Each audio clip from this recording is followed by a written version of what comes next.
No, they can hear me. Hello. Yeah, it's working now. I think it's working now. Okay. Restarted my machine. Did not test my audio. Episode 37. Take two. Thank you. Hello, everybody. Friends, lovers, enemies, rivals, and random people. Welcome to episode 37 of Pendragon. It is year 501. It is part 2. We were off last week because I forgot it was my birthday, because what even is time? I turned 30 in the meantime. So I also am making age checks in real life. So that's pretty cool.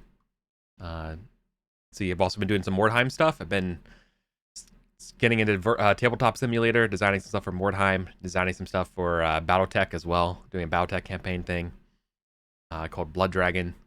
And yeah, then looking to combine those two even more, because why not? I love mixing up random stuff. And then Colin was telling me about a great new game called 5 Parsecs from Home. So I just spent a bunch of money buying every single thing that guy's ever made, and I'm gonna read that tonight. So I have a lot of stuff on my plate. Super excited. But you're not here to hear me ramble about games. You're here to hear these two. So Colin, how are you doing? I'm doing fine. I'm happy to be back at it, and that's it. That's all I got. Perfect. Happy to be back at it, Jim. What's new with you? Back at it. Happy to be back at it as well. Doing good. I miss the weeks when we don't play because it just throws off my whole week. Yeah. It's like I don't know what day it is, I don't know what's happening. So it's good to be back. Okay. I feel like my dog when it's like 12:01 and he hasn't had lunch yet. It's like, what's happened? What's wrong? Who do I talk to? It's true. Our track record for games this October has been pretty abysmal, and I'm mostly responsible for that. I'm sorry. All right. Cold open today. No quotes. We're going right into a unicorn hunt. So we will find all of us, you two, and whoever else we want to declare who wants to be here for this time. But I do know that the opening conversation would be going way back. It's a deep cut to you all about Sir Madoc's options and decisions for leaving the continent, and whether or not Siagris is responsible for all of this, and where your feelings are landing on this at this point in time. So imagine we're going through the deep woods of the Chute Forest. We are hunting down a unicorn that you all don't really, okay, let's find one. And one of your companions is mentioning, like, man, like, do you think this could have been something happened on the continent? Is that why things are happening the way they are? Like, I just feel like it was really dumb that we promised that guy, but also look around, looks around. It just seems weird. Imagine he's a knight that was like a veteran with you all, right? So like he kind of remembers, or maybe he's like a kid or something from it. Oh yeah. Right. No. What year was that? 490, 487. 487. 87. Yeah, I bet it's 487. 47 was when we sang The Goat and the Giant at the Christmas feast. I sang. Yeah. Right. Raiding with Prince Madoc, raided in autumn. Oh, I was raided. That's all I have for 47. Recognition from Merlin at the Christmas feast. Anyways, it was a long time ago. Sure, yeah. 488-ish, yeah. 488, Battle of the Bayou. Yeah, there you go. Sales. Right. Blood Feud, the Winter Ride. So, as conversations go, the topic just comes out while you're on this ride, being like, was it right to cut there and return back to the continent? Because it's probably, it's one of those things where, like, people are talking about mercenaries and them working for different people and how long they serve.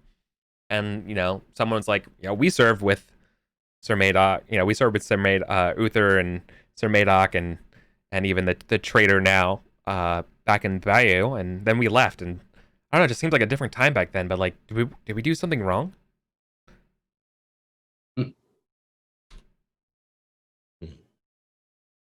We clearly did in the eyes of Siagris. Yeah, well,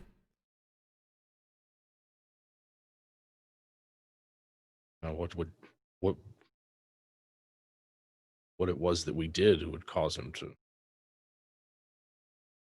poison. Giulianis' anger is not over what we did, but what we didn't do. We did what was required of us. What we didn't do was what he wanted. So it fell on our king. Until we are king, I'm not of the mind to second guess kings. Fair enough. By the way, where is that virgin? And cut to a flashback slightly, because you all know that the trick to capturing a unicorn is that you need a virgin. Mm-hmm. Right. We are cutting to Sir Modron of Boscone, one of the folks in your affiliated faction. They're worn, gaunt. They present their daughter Olwyn, who's slender, pretty, we would consider conventionally attractive. And he's like, here, my daughter can help us out here. She's a virgin. And both of you make an intrigue test because they may not be a virgin, and that might be awkward. Yeah. I was going to volunteer Pedrog. Wait on Earth. Just like not knowing if he actually is, but assuming in character, just assuming that, of course. Oh yeah, she's not a virgin. Yeah. Oh, definitely. In fact, you know that she is staying very far away from Pedrog. The first or the second? The second. Garrett Squire. You're a squire. All right. That's a so on intrigue. you immediately know. You catch them see that sort of like silent glance, and you immediately know. And Gareth knows that clearly is a different story, but obviously Sir Modron doesn't know. And now there's this sort of like awkward situation of. Is he joining us on the hunt? Oh yeah, for sure. Right. Okay. And he's like happy that he could like have his daughter as an asset for the hunt, and now he definitely can. Let's see. He's pretty happy and hopeful. This isn't a time to look besmirch his honor. What if it was just like we'll get a second virgin? Yeah, that's what I'm thinking, right? Like we are going to need more than one. The shoot force. Do you fish with large. only one lure? Yeah. Did you fish with only one? Only one hound. That kind of thing. Sure. Yeah. Well, there'll just be a lot of. So you were no. Here's what we do. Instead of like saying we'll get another virgin, just be like, hey, Father Tathan, like get a monk or someone who we could be pretty sure is There's no guarantee there, obviously, but that can't work. Better chances. Yeah, is it they mean maiden or virgin? Well, that's the thing is that, and that's what I'm getting to. And now people are actually like awkwardly like. I heard it was a maiden. Like, no, it's just a virgin. Like now there's like folklore differentials of like we don't know what it's supposed to bring. So now you're gonna have to bring like a Swiss Army knife of various people, a priest, a maiden, a virgin. Yeah, just everybody's well, okay. So Erwin, I have a couple thoughts. First off, Morgan has entered the page program in Sorrow. I could ask Morgan. I don't know who listen. Right. Erwin's going to go with it's got to be a maiden. Come on, guys. Did you not? If that's the case, I have. Could it? Wayne Earth asks, could it be a knight? I don't suppose why it couldn't be a knight. Weirdness? I thought it had to be. I'm not sure if I'm a maiden, but Gwaynard looks down, trying to find a way to escape. Accidentally volunteering herself. But there is no hole in the earth to fall into, so she is curiously standing here. I don't know. I thought it didn't have to be, but I'm like a knight. Sounds like we have that'll work. Another. We don't know yet. Gareth is going to put one hand on Gordon's shoulder and be like, "But Gordon, you just won me some money. I want you to know that." I don't know how I feel about it. I don't know if you can hear the cats like fucking zombies on my door. Every time I try and close it, they just, hey. Of course. I mean, they're cats. Okay, don't close that door. Okay. All right. So All right, we have solved the awkward maiden as a lore problem. You have solved my puzzle. We'll find some more, yeah. Yeah. Okay, so Sir Mordrin. So Sir Mordrin's on board as well. So obviously you have to diplomatically agree to have Olwen come along, without letting Sir Mordrin catch on, which is fine. Guardenarth is technically a maiden, and could be considered valid if that is the right proper lore. You could kind of get to a consensus with a test if you wanted to make sure about this, but you know, there are some other people you can grab. Like if it's a male virgin, you could grab a male virgin if you needed to, right? Doesn't Cholderton have an old like crone lady, like the wise woman of Cholderton? I remember that coming up in one of your justice events. Didn't you never replace your witch? Oh, no, shit. We never replaced her. Okay, that's the wrong way for me to have remembered. Yeah, good. Yeah. So Cholderton doesn't. Like, it was the other way. Like, yeah, that you had like minus like 1 to your misfortunes or something for a while because of that. Oh, okay. I think he didn't, because at the time it was something to do with Father Tathan or whoever. Yeah. Okay, so I know that I'd like Nesta there, Erwin would, and I would invite Sir Miff. Oh yeah. Right. Like this is for sure. Yeah, Sir Miff wants to be the one who catches it. Like hell yeah, it's going to my stables. Be majestic as hell. like she's like real happy and she like puts on her helmet. Okay. The shoot forest is pretty big. Anybody else you think? Does Gareth think that we should invite? I think Gareth's gonna bring Pedrog, but that's probably. I'm not gonna as a GM. I'm not gonna snub you and like gotcha for not mentioning this person, right? I'm gonna assume here. I'm gonna give you the benefit of the doubt that you've invited the people that cordially that no one's gonna feel offended. Yeah, I don't know. Yeah, especially right. Especially if we're gonna be trampling across their lands. Yeah. We can have a sort of Heisenberg group situation that people, if we need someone to show up, they can, right? As long as they're like part of the Confederation of the Born stuff, right? It makes sense to me, especially because like a hunting party, you eventually split up as you all are doing stuff, right? And I imagine this will take place over a couple of days. Yeah, exactly. Yeah. Right.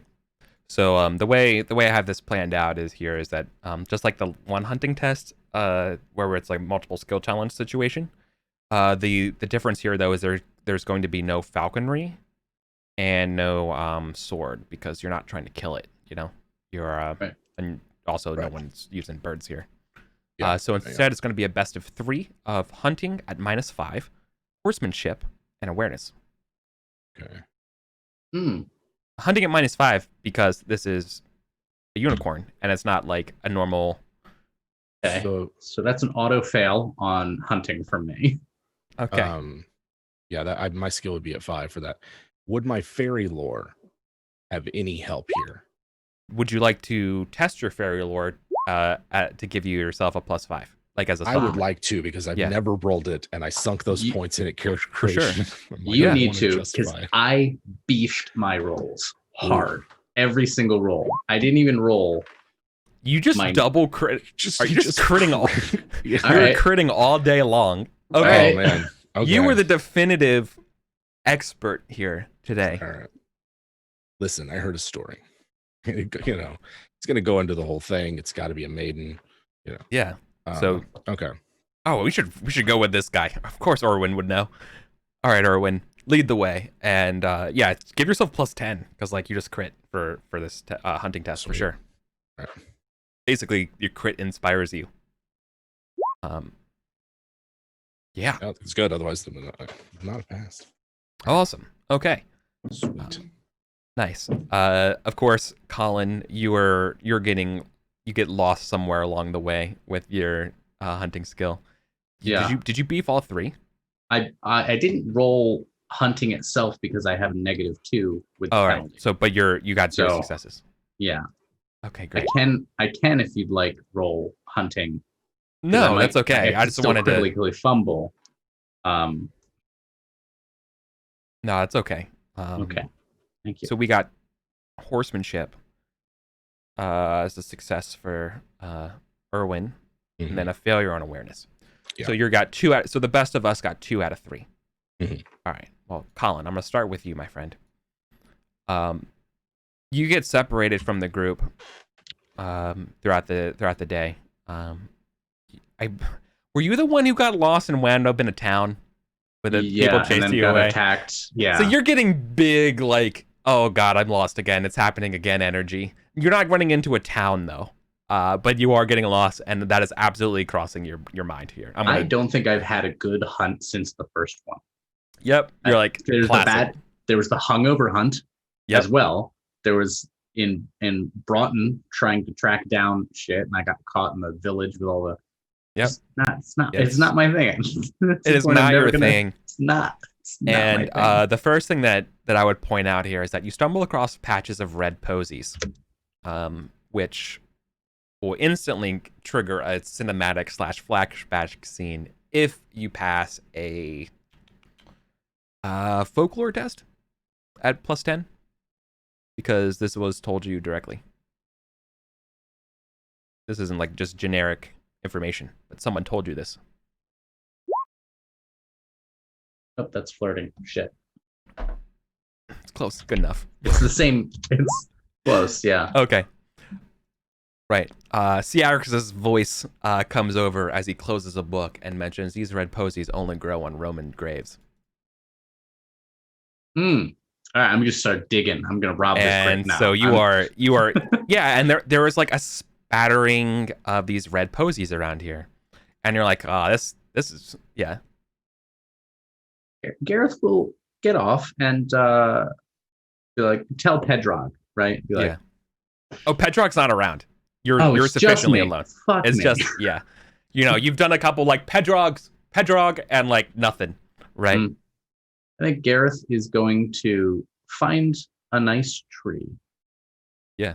Some shade to look out over these posies. Stab his sword in the ground and kneel and pray that God has brought him to this lovely place, and I'm going to make use of the day somehow. It's clearly not finding a unicorn.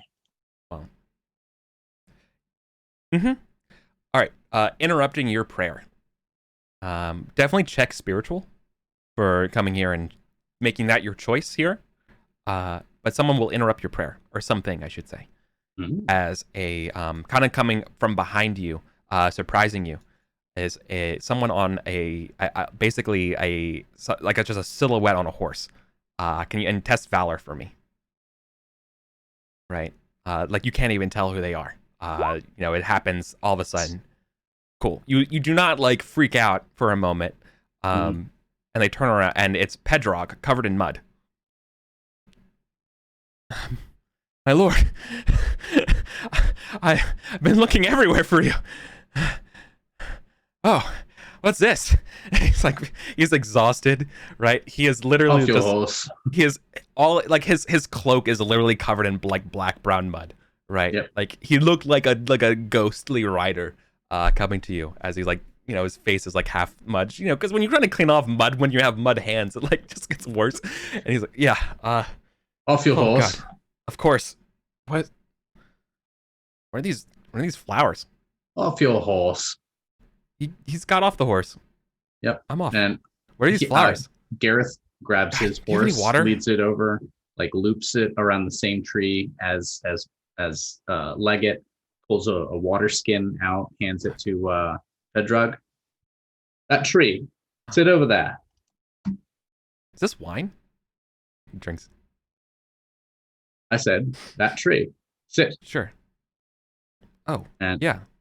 Gareth like goes over one-handed, pulls his helmet off and like drops it on the ground next to him. Splorch as it comes off. Yeah. Pulls out his own water skin and just like sprays him in the face real quick. And then sits down next to him. It's Pedrog. We're going to sit here in silence. I'm going to pray. You can do what you'd like, except for speak. This is an old Roman grave. Long dead souls resting beneath the earth. Small slice of beauty in this forest. And you're going to enjoy it with me. Understood? He's smart enough to not contradict you or pretend that he's going to put on the best, yes, I do care about this look. And agree. Oh, of course, sorry, my lord. Yeah.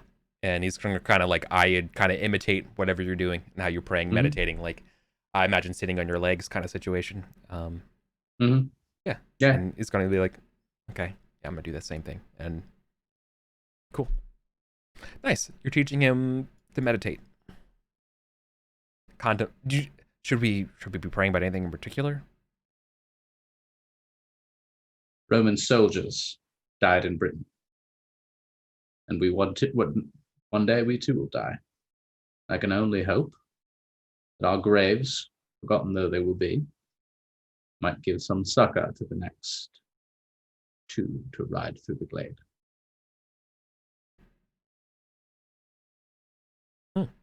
Make peace with that. Or don't. That works for some. Smash cut to Erwin.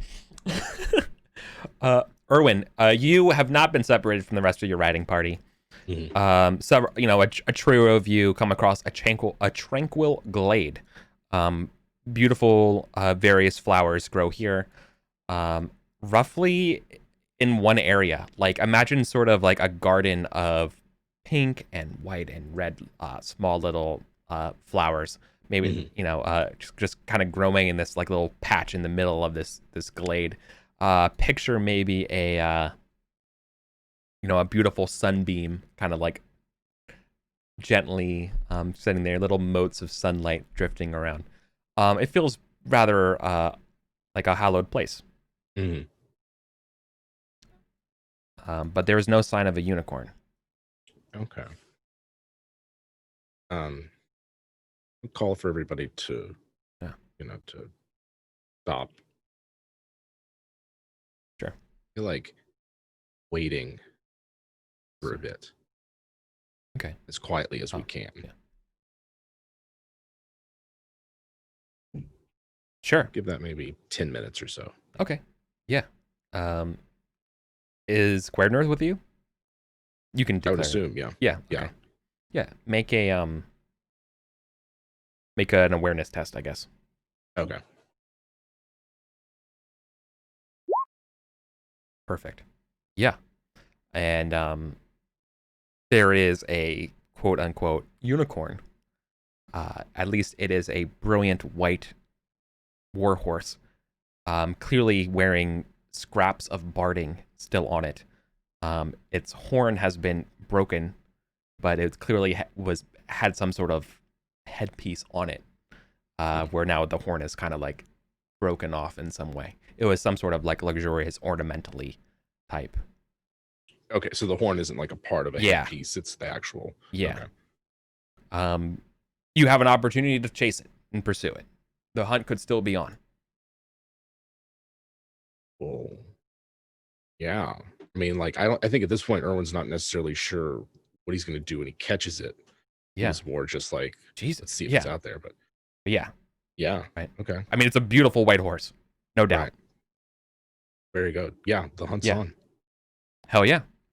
Nice. Give me one last hunting test here as you push it. All right. Same Does it get away or as not? Before, or just straight? No, because roll? you're directly tracking something right now. So like straight hunting. All right. Here we go.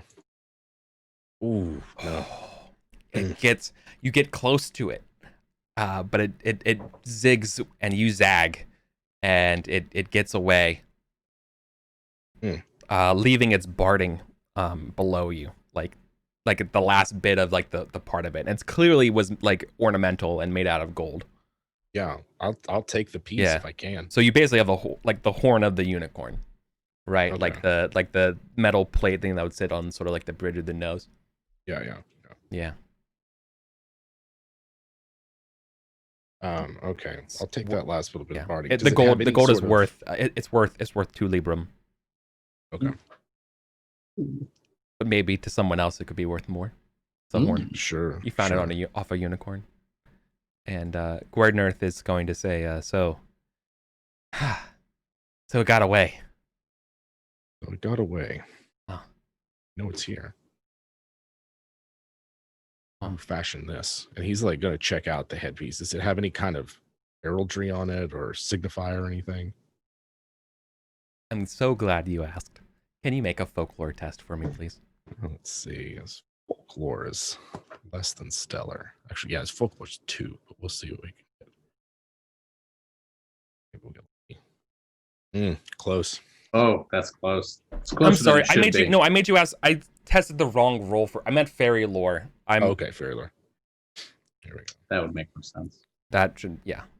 Hell yeah. Okay, I would have honored the roll regardless because you rolled 4 as the answer. But okay, so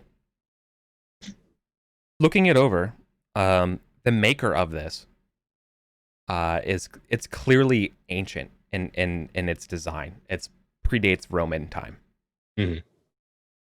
Like the maker's mark is like it's not in Latin, right? It's in like early, not even like barely even Cymric. And that's really like the giveaway. So you have no idea who made it, but it seems like it's out of time.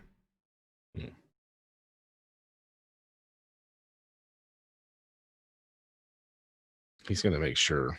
Yeah, it's just you look at it, you're like the maker's mark is clearly special and very, very, very old, and despite the metal being relatively new. Okay, gotcha. I'm assuming it's just him and Gwadenerth here. No. I would say Sir Modron. Yeah, like right now, like after like the rush and stuff. Yeah, you have moments with Sir Gwadenerth right now, but other people could be around as well. Okay. I'm more thinking of like who all knows that Erwin took this. Oh yeah, none. Like they're all like catching up to you, right? You were the one closest to the horse, and it like just got away, and you kind of did that sort of like last ditch, try to grab it kind of situation, but it bolted even harder before you had a shot, right? Yeah. Okay, gotcha. Leaving only its metal barding. I think that I'm trying to see if Erwin would hide this from anyone. She's 10-10 honest, deceitful. For sure. Can I ask your instinct for hiding this? It would just be to not provoke some kind of confrontation with Sir Miff and anyone else. Like, because they're so amped to get the unicorn. Like, if it was... This would just provoke them. This would trigger Dwarven greed. Yeah. That's his instinct for wanting to just, sure, be surreptitious about it. That's what you get for lead in the Confederation of the Born. Like you learn a little bit of the petty attitude of all these knights. Right. So I love well as a consolation prize, at least we got a trophy. Yeah. And you're like, Thank you. What do you say? Like, do you say like, no, forget we saw this? Like, obviously Gwernorth could spill the beans. So like you have to like, and Gwernorth is going to say like when people show up, like that they're going to do that unless she's told otherwise. Because why would she know that you're not going to share this with people, right? Let me take the lead, Gwernorth. I don't think that this is something to hide, but we don't. Of course, you can share the story about how you almost caught the unicorn. Of course, certainly. Yeah, and I'll sit there and I'll hold the horn. He's just gonna like this is like the most he's ever gotten out of Gwadenerth. Yeah, Could you imagine that thing charging on a battlefield? That thing's a monster. Certainly, imagine. It would do additional damage on a charge if you would have. Do you have to be like a maiden to ride it? Like, would you have to? Okay. Well, I mean, out of character, there's no such thing as unicorns. Oh, sure, right, yeah. It's just a very majestic warhorse. Gotcha. That was my. Yeah, and like you're holding the horn of it. But yeah, there is a majestic warhorse in the woods. Yeah, I'll tell the story at some point. Okay. Let's regroup with the others. I think the possibilities right now might be weighing a bit on Erwin of just like, what is like this is clearly old. Yeah. This is clearly not of this make, but it's not quite a unicorn, right? Yeah, I need you to make a test. Not necessarily lying here. It's more like how exactly Gordon Earth is picking up from you. Like, you seem kind of troubled, and how effectively you are at communicating. Like, she's gonna follow your lead regardless, but she doesn't know whether, like, you know, like when you're like, no, just let me do this. And there's clearly like more going on the scenes here. So I'm not sure if that's necessarily deception or. I mean, you could test the two, just check the, roll the two against each other just to see which one. I mean, is it your like the impression he would give, like not necessarily his intentions, but like, right, he's neither really honest or deceitful. Like, yeah, and like, because Guerno's never really seen you like this before. All right, let's see. Not deceitful. And you're honest. Okay, your intentions are true, and she sees that and is like, sure, I don't think I've ever seen this side of you, but if you need it, okay, you lead. Yeah, so I think like once everybody's regrouped, sure, Erwin will. Yes, I'm just gonna find out anyway. Wadeneth and I saw it in a glade, and I'm assuming he's heard the description of it before from those who've seen it. Stunning white horse, with a horn, with a golden horn, stunning white horse, a beautiful animal. Didn't see us at first, and we almost got it. I was able to reach out to it, but then it slipped away at the last moment. And that is when Erwin will show the group one. I did manage to take this from it. And he's going to like, not like hand it to them, but sort of show them that they can all get a good look at it. Sir Miff's going to try to grab it. Let me see that. Oh, no. If possible, he would not be put himself within arm's reach for anyone. Oh, if sure. If she comes at him, then he will. I mean, she kind of like steps forward a little bit, and you can like back up, and she doesn't press for any further, but yes, she gets it. The animal is still out there. I'm satisfied that it exists, but I think this is where Erwin sort of like I think he's grappling with what this really means in light of his other experiences. This will. Well, I guess they all want to know, like, so was it a unicorn? What are you holding? Like, they're not sure, right? Yeah, he's gonna. Is that its horn? Are unicorns metal? It's its head. If you never said they were metal. No, what do you? And he's gonna wait for them to die down a bit. We don't. Who amongst us has even seen a unicorn? We don't know what they're supposed to have, but this is its headpiece. Can't say for certain what the rest of it, what it looked like, or what it had, but I know it had this. So the unicorn's trained for battle? It's like the next follow-up question, because it's clearly like has a armor on it. Right. Yes, it was wearing barding. Yeah. It was. Frame was built for war. Let's see. Who would ride a unicorn to battle? That's so bizarre. Everyone's, his mind goes to sort of like any number of creatures that might cross over, beings. He's not gonna like, voice any of this. That must be some fairy prince. It's like someone. Like the obvious. Someone says that they must ride it, right? Or a princess. Well, I'm satisfied. If I guess at this point, are they eager to like renew the hunt? Especially no, it's like it's late and they're all exhausted. Yeah, okay. Right. Like half the reason why you only really had one more shot is because you've been trying to hunt this thing all day. Sure, right? Sure. Erwin's satisfied. I think he'll, he's done with this. He's not gonna like tell any of them to stop if they keep looking for it or anything. Has anyone's? But there was no rider, correct? It's no like rider. The other. Just the animal. It's the unicorn. Myth, did you see a rider when you saw it? No. And she's like, no, of course not. Yeah. But it was armored, or at least. Oh, she's like, I don't know. I saw the ass of it, like the horn. Like, what do you want from me? Right. Like, start arguing. No, I, as far as Erwin knows, he got a good full-on look at it. Yeah. Yeah. He's just gonna repeat what he said. It was brilliant white. Appeared to have a horn. It also was wearing a headpiece, barding. That's his. I mean, now he's not a particularly strong orator, as we saw a few weeks ago, but he might. I don't know that he's going to try. He's a just the facts kind of person. Sure.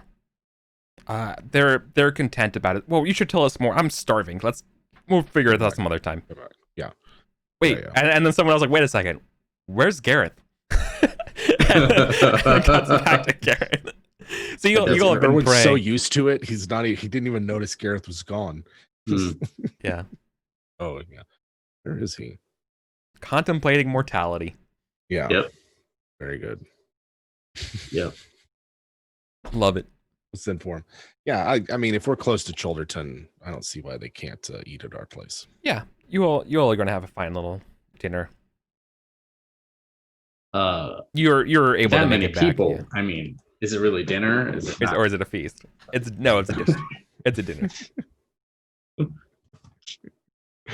We're gonna call everybody in the neighborhood, turn it into a feast. Just one card feast, one round feast. We can do it. Just one card, my lord. Just one card. One crumble of a card, sir. No, we got other stuff to do tonight. Oh yeah. We have the enfeefing question. You were gifted a manor, Gareth. Sure. You were gifted in Regrouping, way up there. It's called Pinnacle. Pinnacle. It's the name of the manor. All right. That's all you know about it. Remember, it was originally Radichin's. Satirius of Thornbrush got it for redeeming, and supposedly like very quickly gave it away to Lady Jenna, who has now been like, well, cool, give it to you. Handed it out. I'm sure you remember. I'm just reminding because it was like 2 weeks or so. But, yeah, that's fair. First step is like talking with the Angarad. Be like, so there's nothing wrong with the place. Is that how? No. Oh,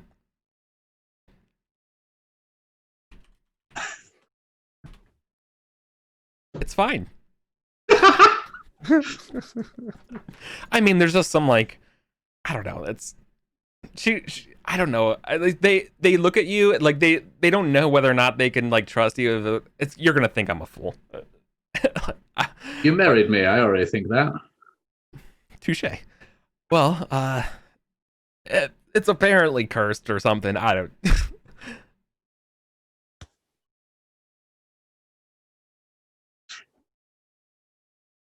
Look, that's what people say. I don't believe it. I don't know. It's stupid. Just what they say. Who's just? Right. Yeah.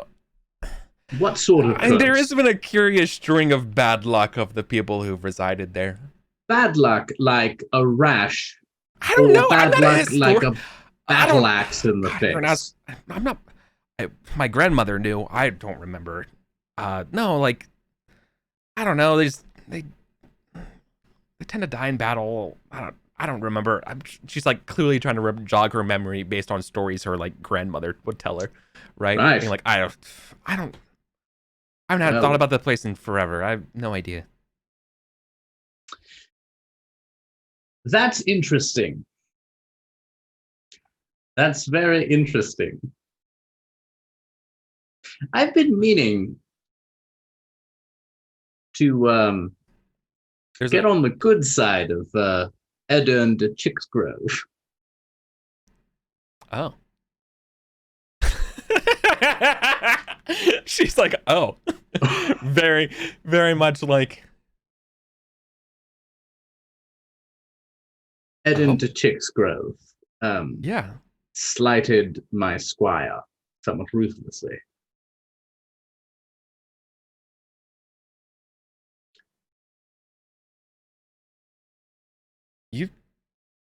You're not joking. You believe hold on. You believe in this curse? No more than I believed in the giant that I fought. This person pissed you up. Then why are you giving them your man? I'm sorry. Forgive me. My brain is I'm not following. What are you getting at? Where's your aim? Well, either it's not cursed, and Edern de Chicksgrove has to scrape and scrabble at my feet, feeling that he owes me something, which would be a pleasure all its own, or it is cursed, and the problem resolves itself.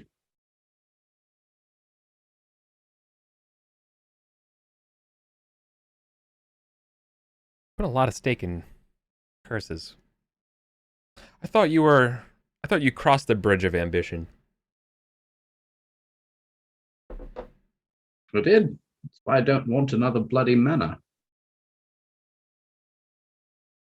You want to see your neighbor have an unfortunate demise? I've seen plenty neighbors already have unfortunate demises. Curse or no curse.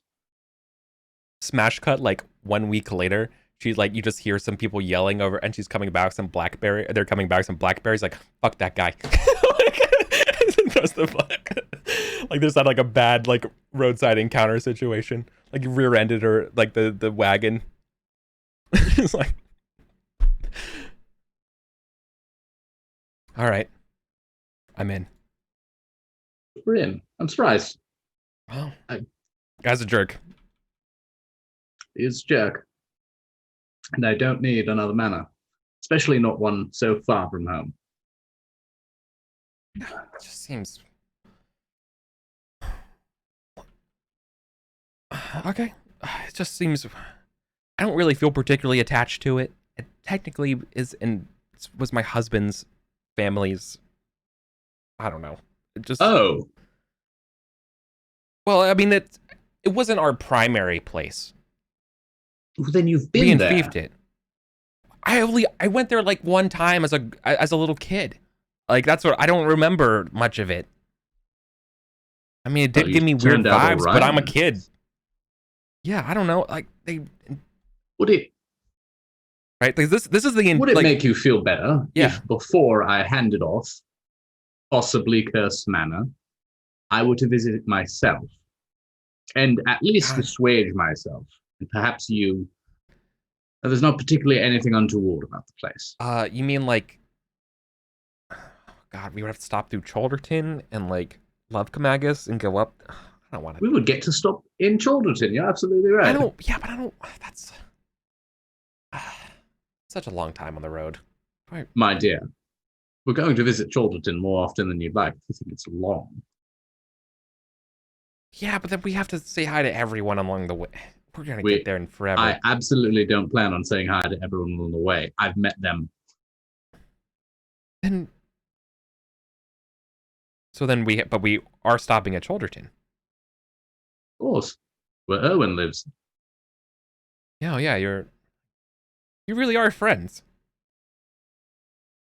I'm closer to him than I am most anyone. Oh.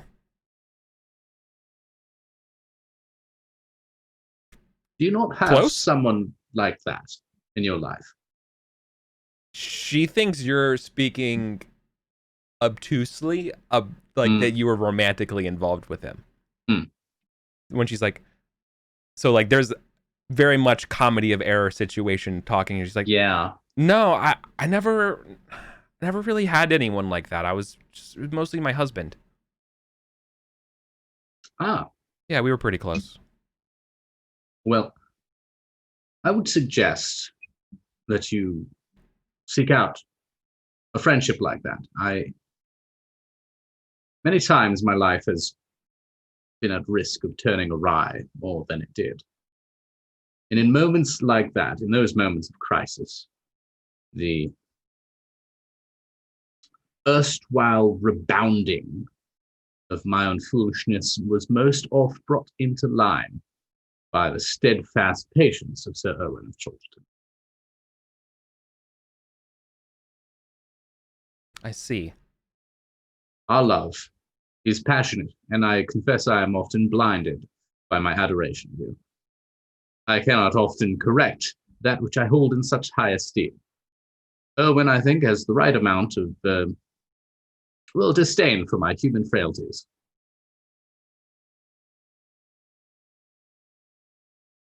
I see. They're just absolutely endeared and like, okay.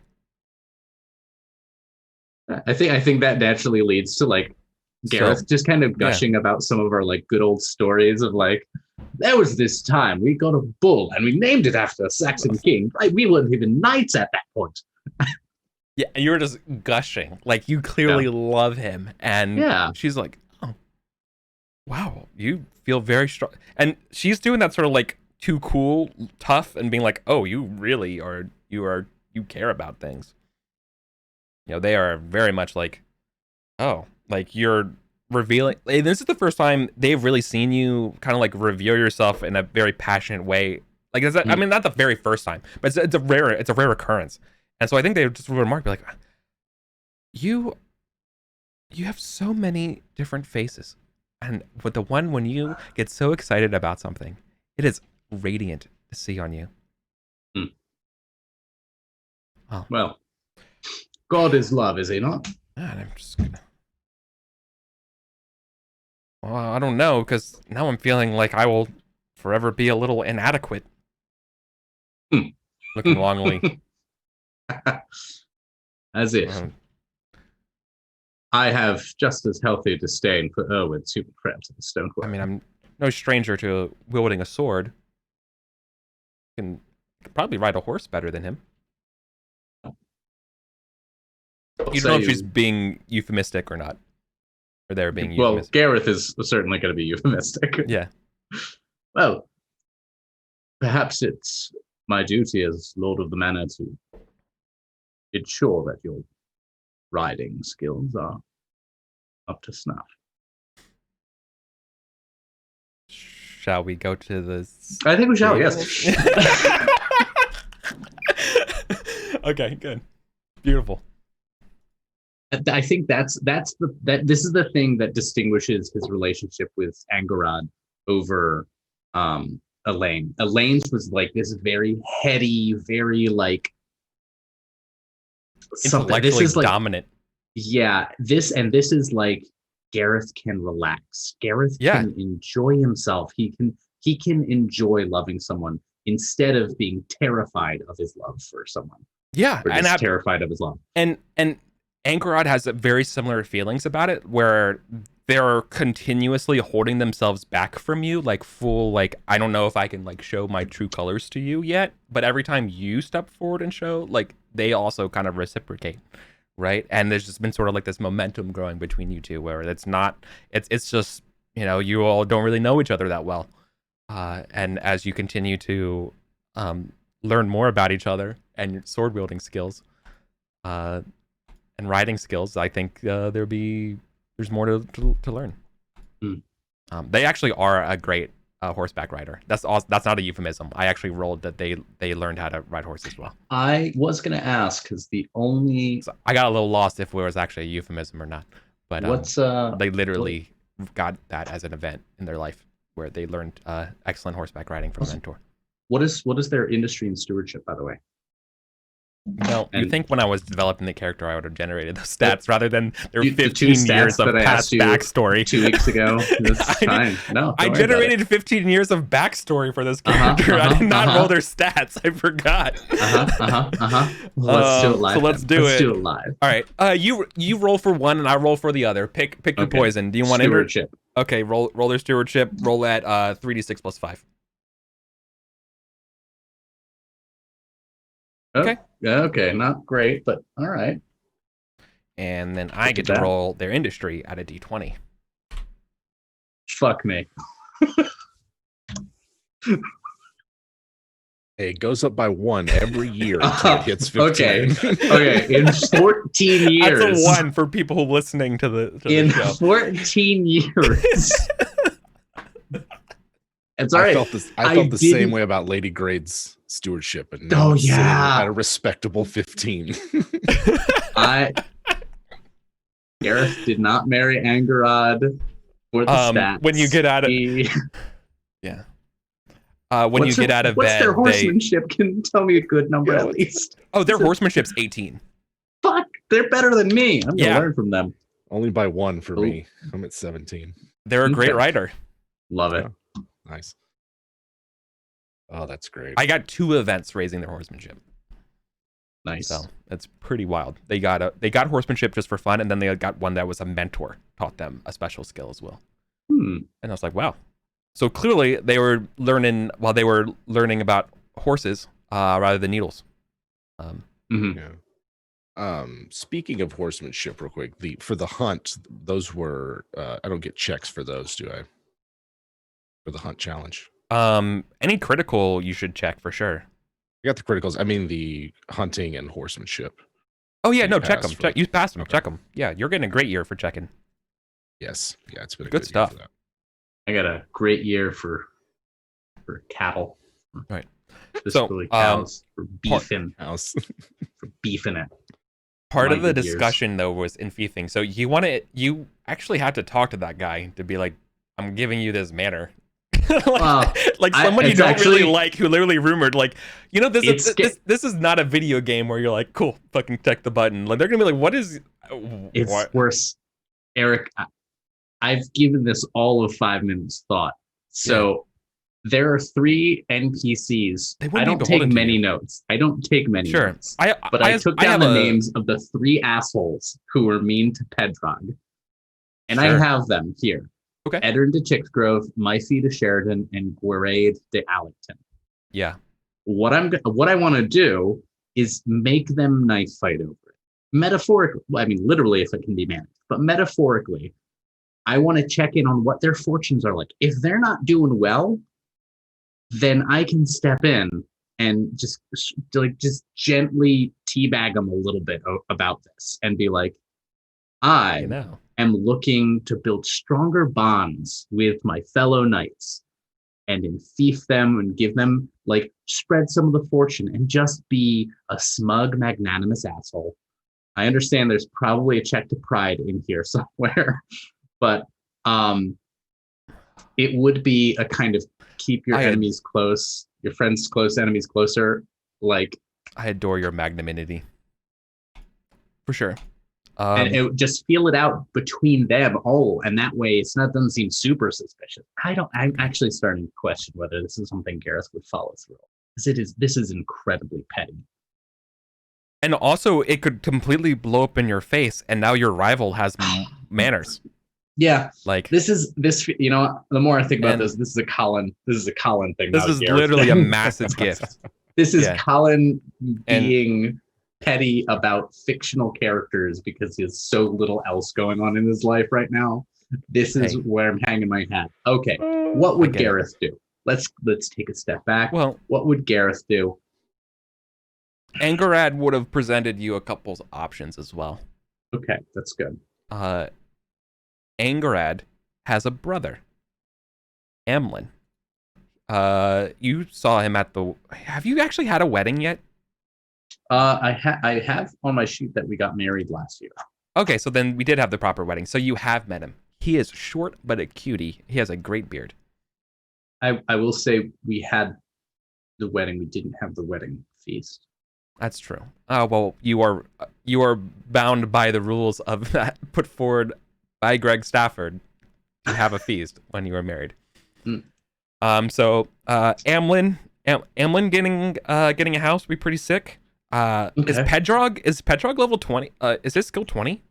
In my notes, he's like that age. Yeah. Or is that next year? Hold on. Is he 19 right now? Check. Where the fuck? Pedrog and Gwadnerth. Yeah, he's 19. Yeah, so Pedrog and good. So my notes are right. So Pedrog and Gwadnerth are options, right? Because they're about to get out of here and age up, and they don't have a place. Mm-hmm. So either of those, David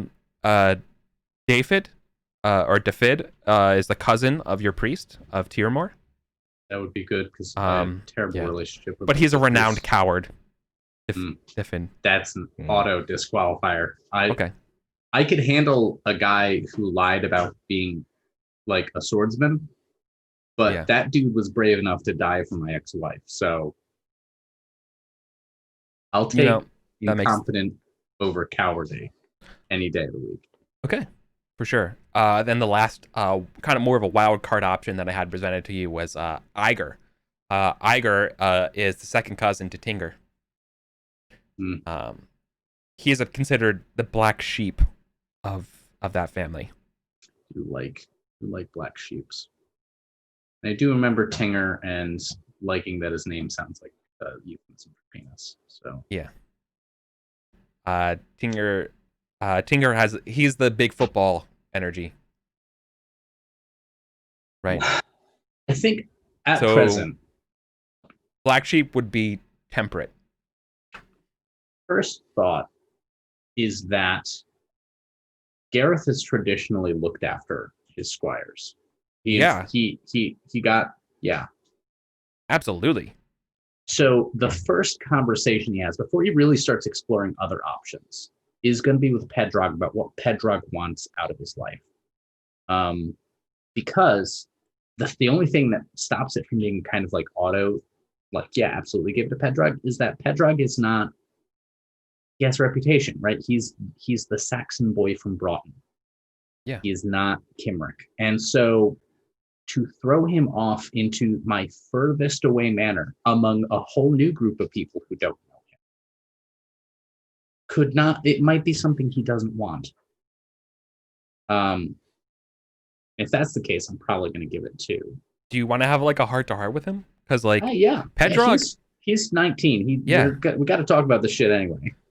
He is very much fueled by spite more than anything in the world. He actually does not care that much about being a knight or the forms of being a knight. He's only doing it just so he can get one up on other people. And it's the only way he's been able to gain any sort of respect out of anyone here. He doesn't think anyone treats him respectfully except for you. The sole exception has been you have been one of the most kindest people I've ever encountered in my entire life being here. And perhaps you being in this county is the sole source of joy from being a knight for me. He like doesn't want to be here, but he's obviously trapped, right? Like he doesn't want to be a knight. Like the idea of him having a manor and like living and this life that he feels that he's an imposter in and everyone hates him for, and but he knows he's better than most, is like killing him. That's why like he's also been kind of like blasé about like the, obey the forums and pray and do this shit. It's like, because it does, it never worked for him in the past. So, all of the usual outlets never worked for me.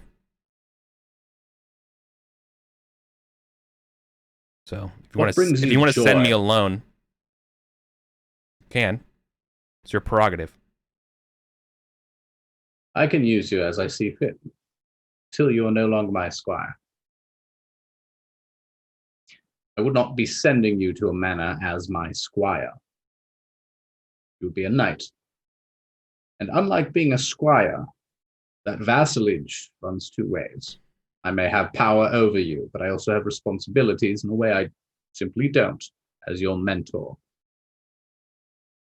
So, if what you're telling me is your true heart on the matter, then I could not give this manor to you, for you would not want it. You would hold it not out of the diligence of your own heart, the strength of your ambitions, you hold it out of obligation to your youthful service to me. I will not do. Poetic and true. Mm. Man, you're good with words. Well, I hired a bard. He's fucking expensive.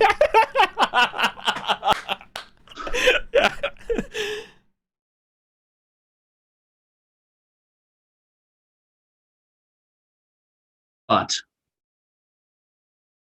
it also does not do the thought that I have spent these last how many years training you to do something that you will never do.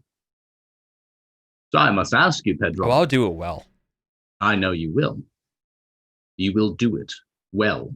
You will not do it goodly. And being a knight is not simple. Boy, your training has not worked on him in that way. It is not imparted. Full rage. Yeah. Oh, sorry. My. He's like, here it comes. I fucked up. He knows. He knows he fucked up. He knows he messed up big time.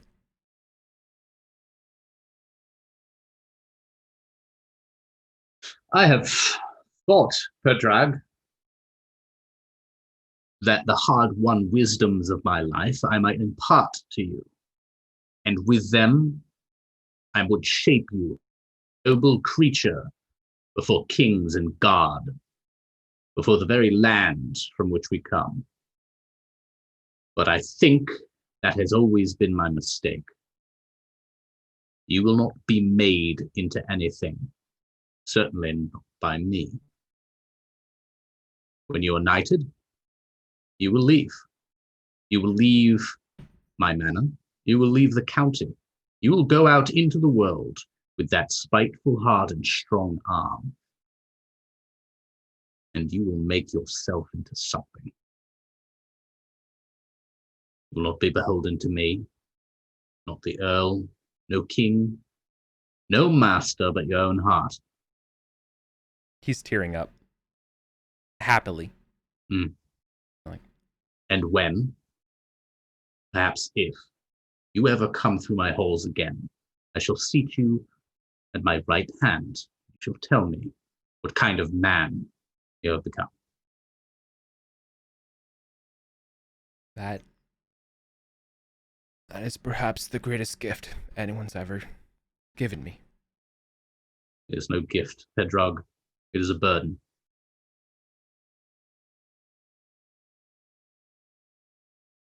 "10 years' time, we'll see if you thank me for it."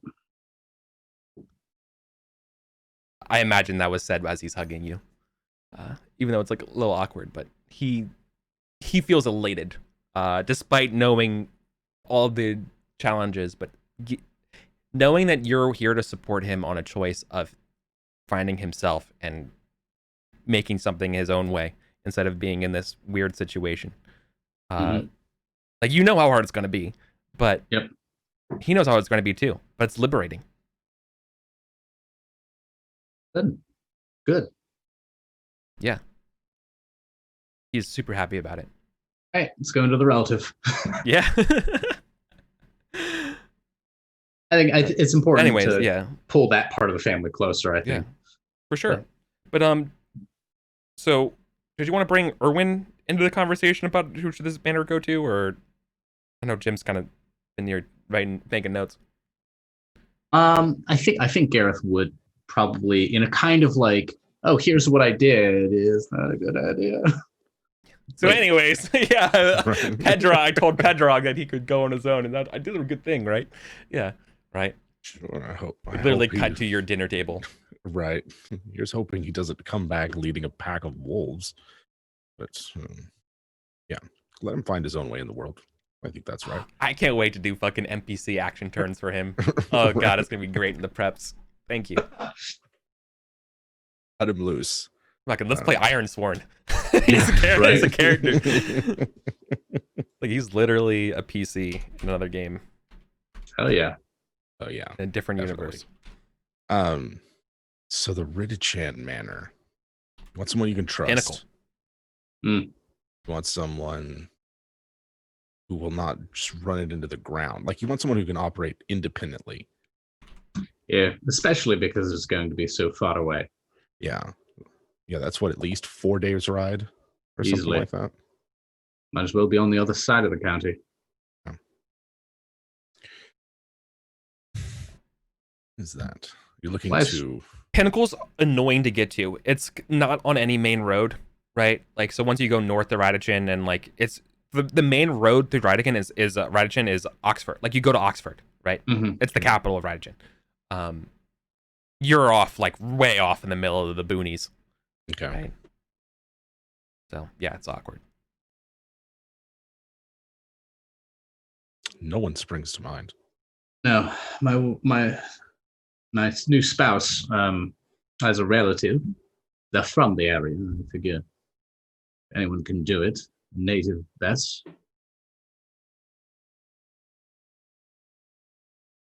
It will make them happy. So.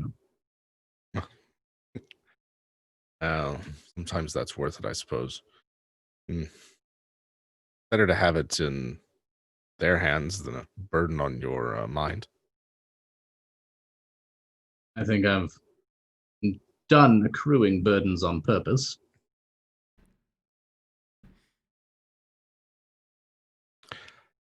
Have I sort of like, we never really followed up on where Gareth came back, right, from the hunt.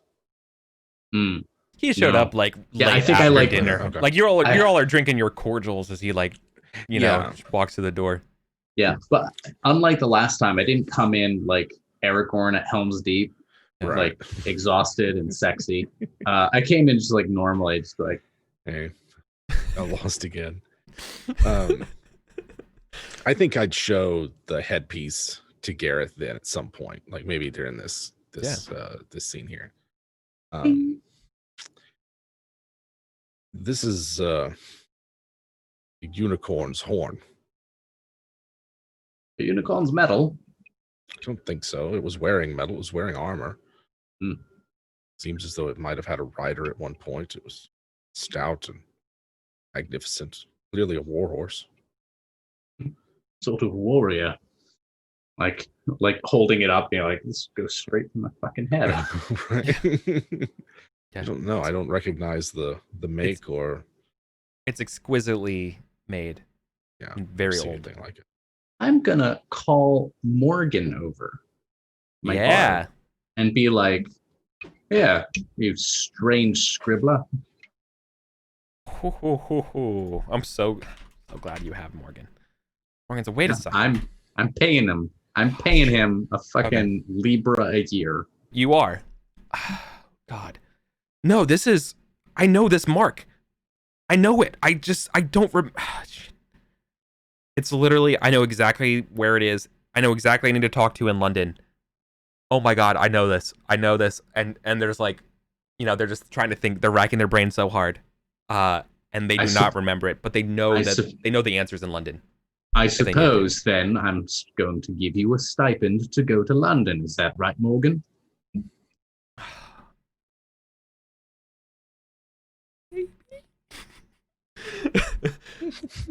Before you tell me how much, I want you to mentally divide it by 2. What about the bribes? Okay. All right. That's fair. Damn it, Morgan, you're stepping it this time. Listen, discount Jazz here. Yeah. I ain't made of money over here. This is on me. This is my penance for not remembering stories. Does he have an idea of who he'd be talking to?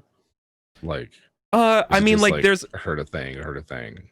No, they would mention somebody, right? Like, there mentions they're mentioning a Morwen who's just like knows a bunch of like random occult. Like, this is clear, like this stuff look like, okay, so this predates before even the Romans got here. This is like not even like Brutus era, like with giants, and like this is, how did you even, that's why I just don't remember it. It's like you're talking some like ancient, this is like the time of Jesus. looks old. Yeah. He'll tell Morgan, he'll tell them the story, the glade and the wildflowers. It doesn't seem that old. Like, it looks relatively new, right? Like, there's no like pot marks and stuff like that. It makes no sense. Out of game, has Gareth ever told Morgan any of the stuff?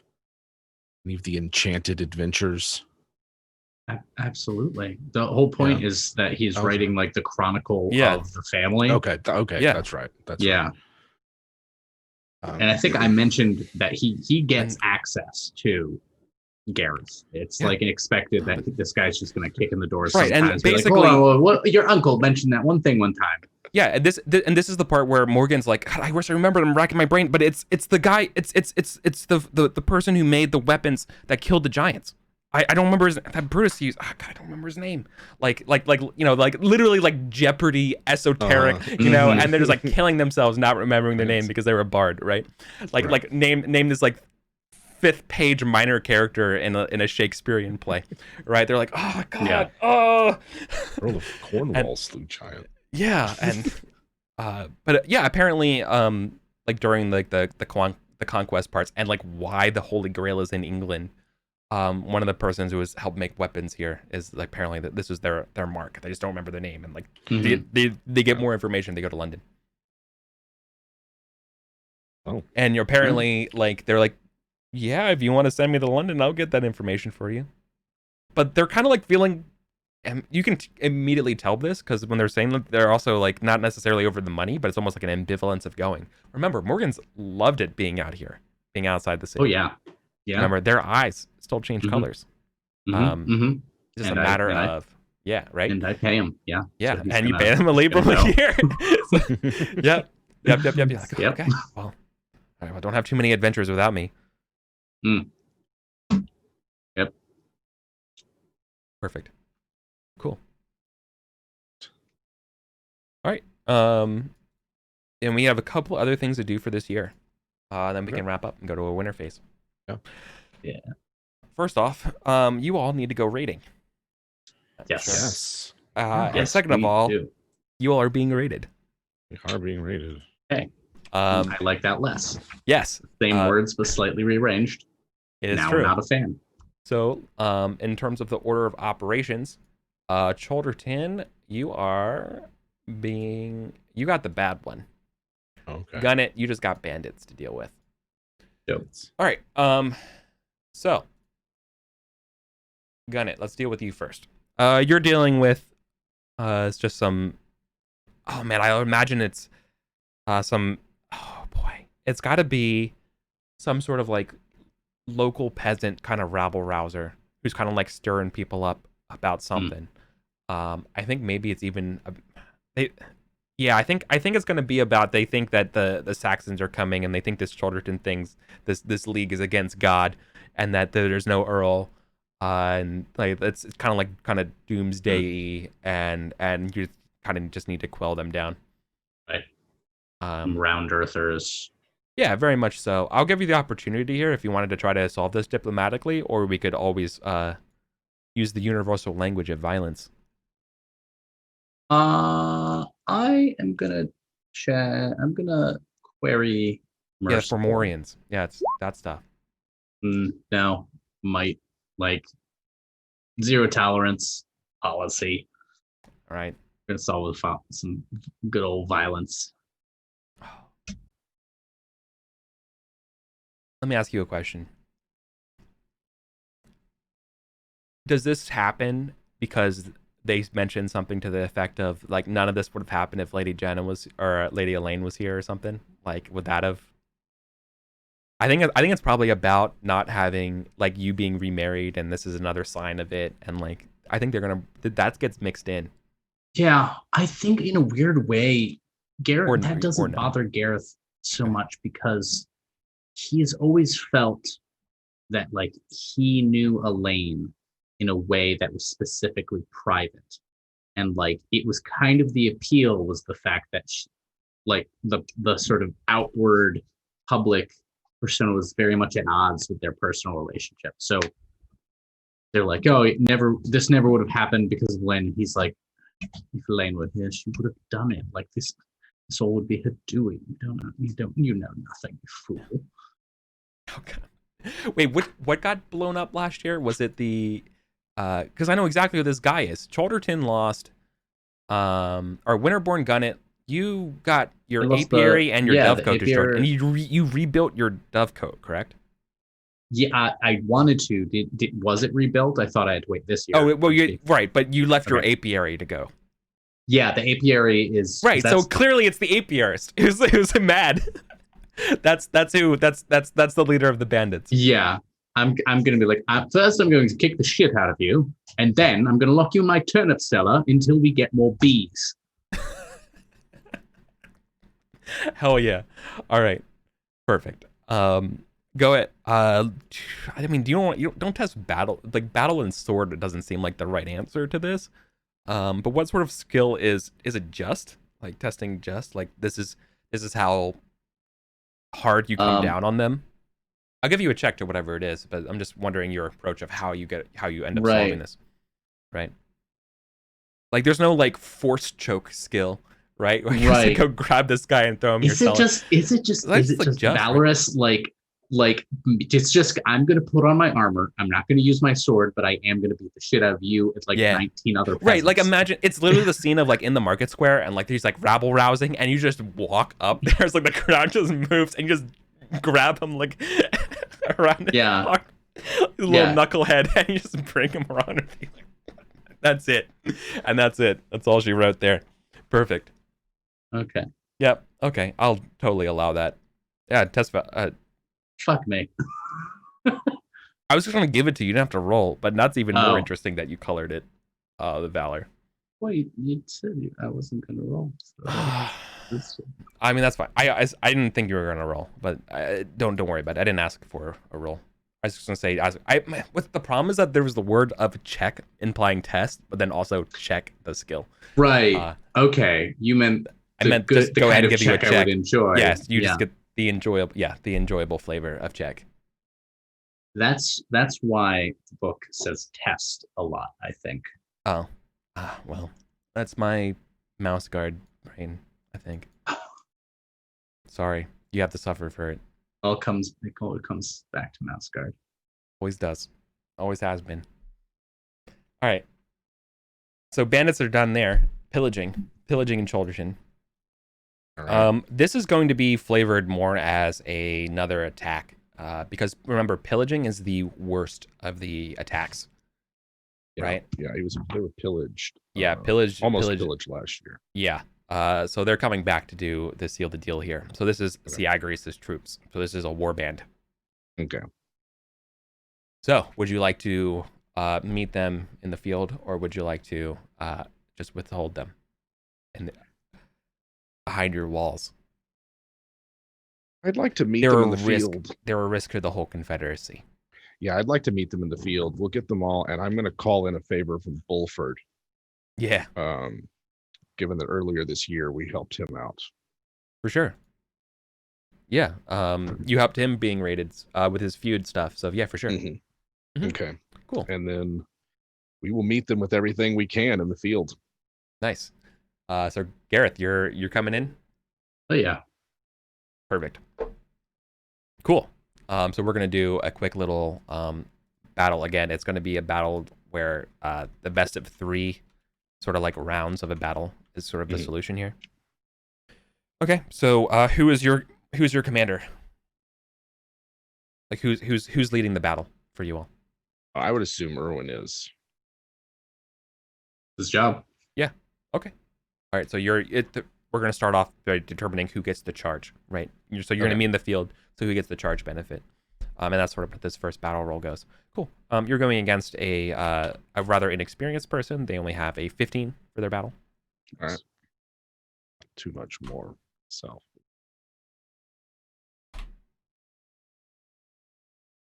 Ooh, you beat him. 6. Yeah. Okay.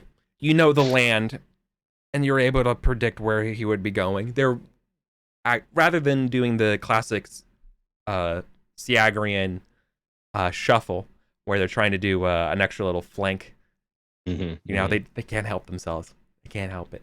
Not this time though. They're doing a direct attack, and they're like, "Oh, that's kind of okay, easy. We should meet them here, right?" Yeah, exactly. Yeah. And that is exactly what they are. They are green, and they are here and angry. Okay. Well, let's give them a fight then. Yes. So there's you're probably like what, like 1.2 to 1 like outmanned, right? So like an extra 5th guy for every one of them. So it's maybe like an extra like 10 guys total. Yeah. Nothing that you can't shake. You think that they can rout if you give them a solid blow. Right. You're of sound tactical mind. So the first battle happens. You get your charge off. You confer the +5. Armor and shield. Each of you are going against one opponent. Okay. Right. So Lance you are going against young knights. Young knights. This is what, Lance +5. Correct. You get your charge. You get your +5. Yeah, it's a good roll. That is a good roll. That's not as good a roll. Yeah. That is less than ideal. Yeah. All right, Colin, this one's at you. Hoping for a crit. Crit. No. Don't do that to me. That would be so funny. How many times in this game has that happened? How many? And there's a pattern, I would say. There is a pattern. Wow. You're +3. Jim literally won. Yeah. Wow. All right. Okay, so you both win. You both confer your attack damage here. So you're charging. Right? So you get your extra damage on a charge. So you're doing your 66. You do your horse damage. Yeah, your horse. Okay. It's like Sorry. It's been so long. Not double damage. Yeah. No. Yeah, I know it's been a while, wow, so that's why. A dog shit roll. Wow. Well, 26 is pretty damn good. Let's see. Horsemanship. Horsemanship says they stay mounted. Horsemanship says Colin's yours stays mounted. Jim's stays mounted. Okay. However, they will both get their shield benefits. So one of you is doing 13 damage and the other one's doing 3. One's doing 13 damage, the other's doing 3. It's not a major wound. Okay. They are still up. But that was a nasty strike. Yeah. Right. Cool. So obviously no time to charge. But we go back into another battle. A battle test. Oh, here. another battle. Okay. Yeah. This sort of represents there a little bit of time goes on, there's more shuffling, skirmish, push, pull. What's the next definitive moment of the battle? Who has the upper hand? Certainly. Right. So you got the upper hand in the first one. Okay. That's not ideal. No. Ooh, that's a tie. That's a tie. Interesting. No one has the upper hand. It's a draw. That makes sense. All right. So you bash them hard, but they do not they buckle but do not break. What they make up for are what they lack in elegance, they make up in ferocity. They're willing to take these young recruits end up willing to take a little more hits. It almost reminds you a little bit of facing Saxons and their recklessness. Right. And it scares you a little. Right. Just a little bit. If you're becoming a knight in the worst period of Britain's history, right. What have you got to lose? This is the only way. You are. In fact, they might have been, like. I mean, I don't know if you want to test a battle roll or something, but like, no, I just tell you, like, these may have actually been kind of trained by Saxons the way they're fighting, and you're like adjusting your fighting style. Like it's like it's like almost like a hybrid, right? Of their ferocity with taking on whoever will fight for them. That's exactly it. Okay. All right. That is what I'm alluding to. So all right. So these bastards are just a cancer. Yeah. Across England, across Logris. All right. It's a tie. Yeah, we're not going to try to withdraw. This is a melee. So let's have at it. Cool. I was going to say you could probably do another battle roll to like form another charge line. That'd be risky. Yeah, exactly. Yeah. Exactly. I'm okay brutalizing the sword at this point. I would a good sword. If you succeeded at the battle, I would say you have the opportunity to do with no roll, but now there's danger because there's no clear went up right now. Not worth it. Exactly. Exactly. Okay, cool. All right, so we're just engaged. We continue, but you do not get the charge bonus. In fact, you're fighting with your sword now. Yeah. Okay. Hell yeah, that's where I'd like to be. They're fighting with swords. Colin, this one's coming at you. First one's at Colin. All right, they get the upper hand on you, Jim. Yeah. Wow. Okay. They fail against. Oh, that's a fail. Yeah. Okay. So Jim, you get to follow up. Colin, I could do damage to you. Okay. Colin. Nothing. You eat it. I eat they it. are not great with swords. You can tell that they are just trying to overpower you rather than the elegance of the sword. Yep. I've been stabbed by ducal gods. You'll have to stab me better than that for me to feel it. Cling, cling, clatter, cling. Yeah. Okay, dude. Okay, dude. 21 Weird points flex. of casual 20 points of damage. All right. He's still on his horse, but that's absolutely going to make him withdraw. He is way too hard to continue. He's barely conscious. He's literally one off from being unconscious. But he makes his horsemanship test. So you're getting the upper hand here. I'm gonna give you because you at least one of you won. In this tie, I'm gonna give you a plus. Let's say I'll give you a plus. Let's have +5, so like +2. Let's give you a +2 this battle roll. Okay. You're fighting as you have even the odds. Their ferocity is waning.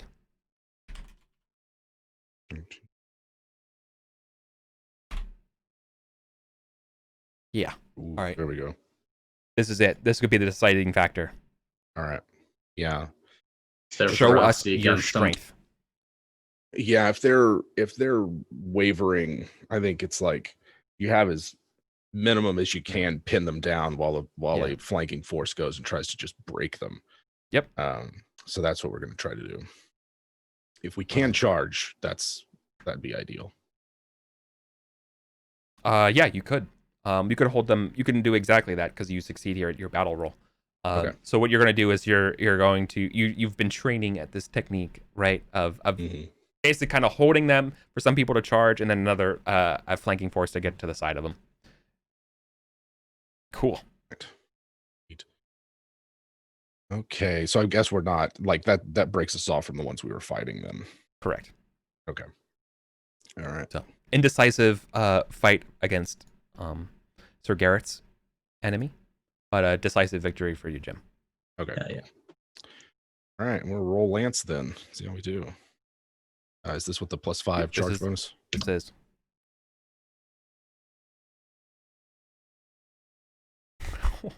Wow. Colin. This is what happens when I don't get a major wound. I fail though. That's hilarious. Jim. That is bare fucking minimum. I do succeed, so okay. Wow. Right. Oh, there you go. My God. Wow. There you go. Wowie. Well, that was bare minimum effort. You make up pure skill. That is fucking skill. That is 18 damage to that poor soul. And more bastards. He's my flag now. I'm carrying 25. him around the rest of the battle. Look at this spice. Look at these spicy rolls. Wow. Okay. There we go. Yeah. All right. Let's see if they fall off their horses, you can get some prisoners. Otherwise, they are going to get away. Sure. They both stay. They stay on. There are some dead. Was it a major wound on my guy? 18? Oh yeah, 100%.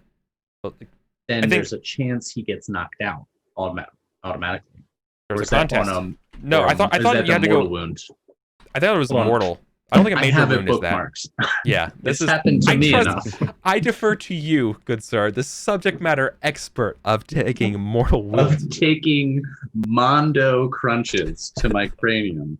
Yeah. That is sort of my shit. I would never get over the Battle of St. Albans when you're relieving Duke Ulfius, and I'm like, cool, on a 5 or 6. And you're just like, yep. Every time, arrow. Every time. Major wound. The character falls unconscious unless he makes a successful D20 rolls against his current hit points. Ooh, oh, shit. Okay. No. You got him. You got him. So he's out. Yeah. All right, so you got one. You got one bleeding out. There's a couple dead. There's nothing really that much. Their horses are just kind of rouncies. Like they're not like anything particularly good, right? Mm-hmm. But they're able to they back out. You've rebuffed them. Good. Very good. All right. Yeah. Well, I mean, what little spoils there are, we'll gather up. Yeah. Other members could take them. It's not divvying it up isn't monetarily more than a librum, so don't. It'd be more like who's people even the use ransom, like an extra gambeson or exactly right, like that, and like I like the horse is probably most of it, to be honest. Yeah. Like if there's a Rouncy or something available. Somebody. Yeah, there is. Like that's what I'm saying. Like there'd be one Rouncy is sort of like the only thing worthy of note in terms of the pillaging. Like these knights were young, scrappy, ferocious, not very rich. And just like the storm that they tried to bring, they leave just as fast as they came. That went. Can Erwin just kick the shit out of Gareth real quick? No damage, no major wounds. This is bad. This is bad luck. Maybe you've got the reverse curse for the Manor. Like you've already cheated death on the battlefield so many times that Gareth has a reverse curse. Yeah. Yeah. Fucking reverse Uno that shit. Yep. Okay. All right. Sweet. Okay, so they don't even get anywhere near. Well, and I think there's that scene afterwards of like the aftermath of like like the smoke. The camera gently pans over the broken fields because remember this is like fall, right? So like the harvest has happened, so like the fields are like literally reaped, and like that's kind of like what you're fighting over. Like I just imagine a lot of like kind of like fog and stuff and the crows, and that's like when Pedrog takes off his helmet and goes to use like this one. Look at him, Saxon. He's got like red hair. And they're dressed like knights? Yeah. In the Kimrick fashion? Yes. Siagris is training whoever he can get. That's the takeaway. But is there any in character like Pedrog's like sees him? No, like he doesn't know. Pedrog wouldn't know. But Pedrog sees him and like, wait a minute, like that's Saxon. Look at this. And like he shows you this tattoo, like this mark, like kids, like young kids get Mark that. Of Cain. Yeah. Jagger's just taking anyone he can get. Well, I think I know who we should raid this season then. Oh, certainly. Yeah, because it's been too long. Angles. We've weathered Siagris's disrespect for too many seasons. Yeah, too many seasons. Yeah. If you remember, the Angles are the ones north of Wessex. They're the ones Gareth was fighting against. Not fighting, you mean? Right. Yeah, that's true. Well, but yes, that is how that went. Okay. Cool. Okay. So yeah, you all have a chance to raid. It is getting late in the year, but you can certainly do it. Cat. All right. Cat is playing. It's gonna fall shit out of you in like 5 seconds. Just watch. Yeah, let's raid Siagrius. Hell yeah. Now I'm on board. Like you raided Siagrius last year though, right? I raided him. No, didn't you and Nesta promise to do that? Yes, Nesta and Erwin did. I thought that was $4.99, but I guess it was. Oh, that was $4. Was it $4.99? I'm getting my years mixed up. Okay, we didn't raid last year. Maybe we didn't raid last year. Yeah, we didn't. Okay. 501 we didn't raid. Never mind. So then the heat of repeated raids has cooled off. You do not have to worry about that. Good job. All right, good. Yeah. All right, got my rating rules open. We looking to raid or we looking to pillage? There's a handout for this that tells us the difference. Check selfish, check, and it's like, okay, so pillage we check battle, vengeable, and selfish. Yeah. Okay.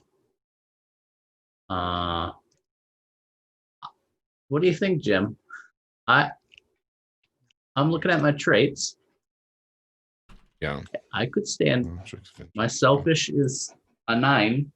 My vengeful is an 11. Like, I could. I don't know. You're asking. You wanted. Yeah. I could pillage. I got a pillage in me. Yeah. How do we have the men for a pillage?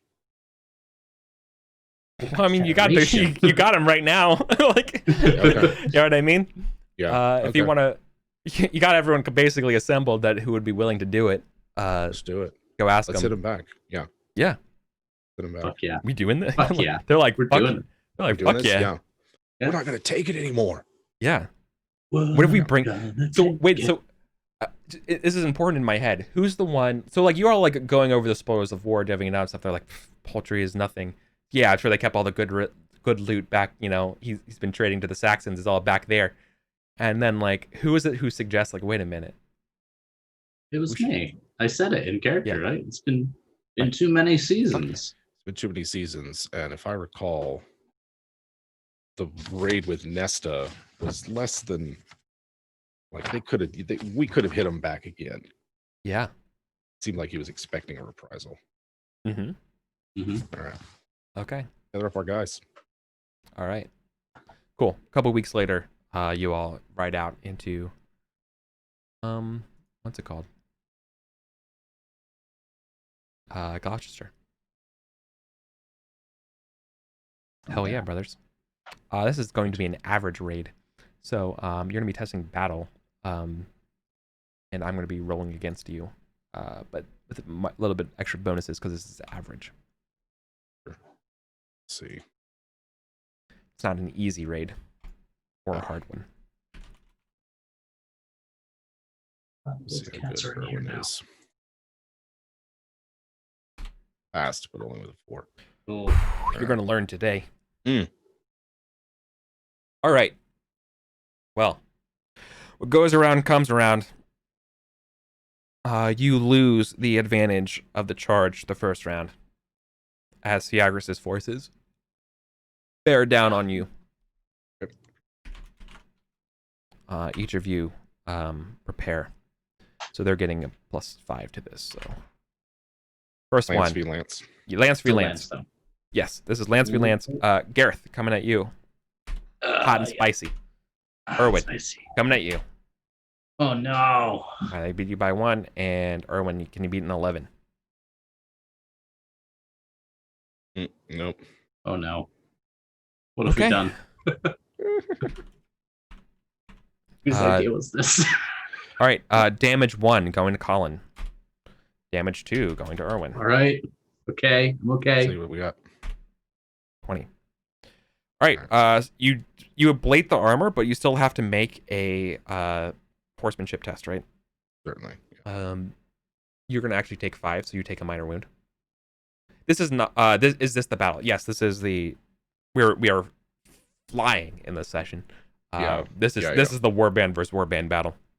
So he takes 4. Let's see. Maybe I'll stay in the saddle. Maybe okay. I'll stay in the saddle. Good. Okay. So the first one falls to the Silver Centurion. In fact, boy. No, he's not here. He's too big of a boss to do that. However, among the fighting and the fighters is absolutely Giulianis. Giulianis is here. Fuck. Fiagris is not here though. But Giulianis is leading this battle. I think that's pretty fair.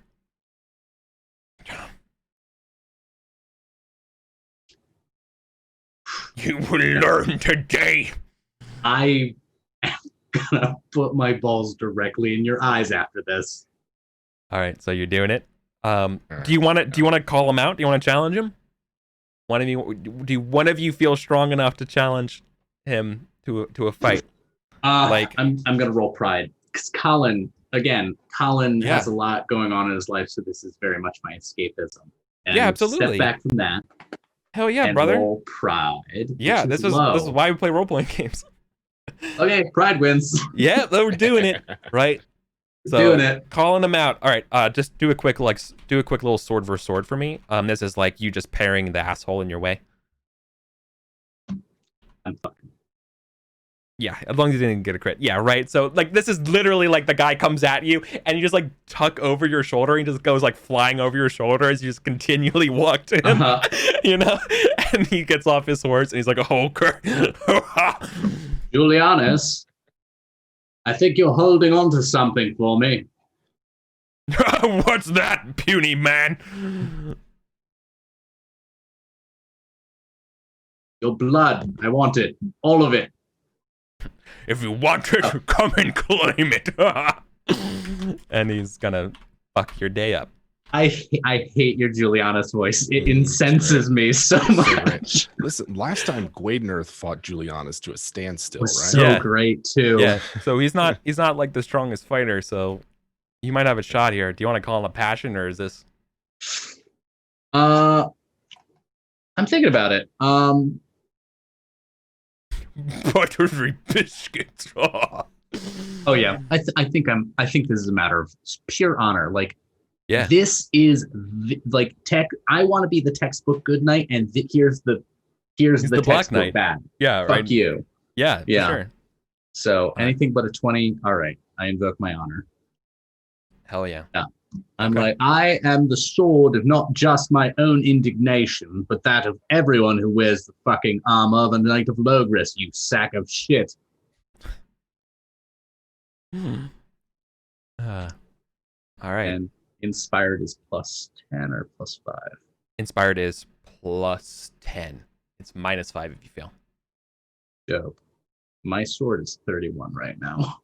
Well, but ball. I still rolled an 8. Oh my god, he fails. Could you imagine if he critted you? Oh my god. I could. A lot of things flash through my mind at all times with this game. Yeah. Erwin, do you mind if we take a back seat here and let Gareth and let's play this out? Yeah, okay. For sure, man. Okay. Come on. Oh. So you come at him. He lunges at you. Quick parry. Counter thrust down. He blocks it. Pretty.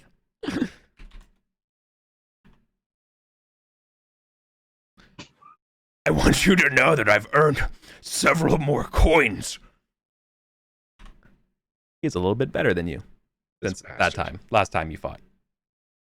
Fine. That's fine. He's not a 31 good, though. It's all right. You'll only need 2 to pay the ferryman.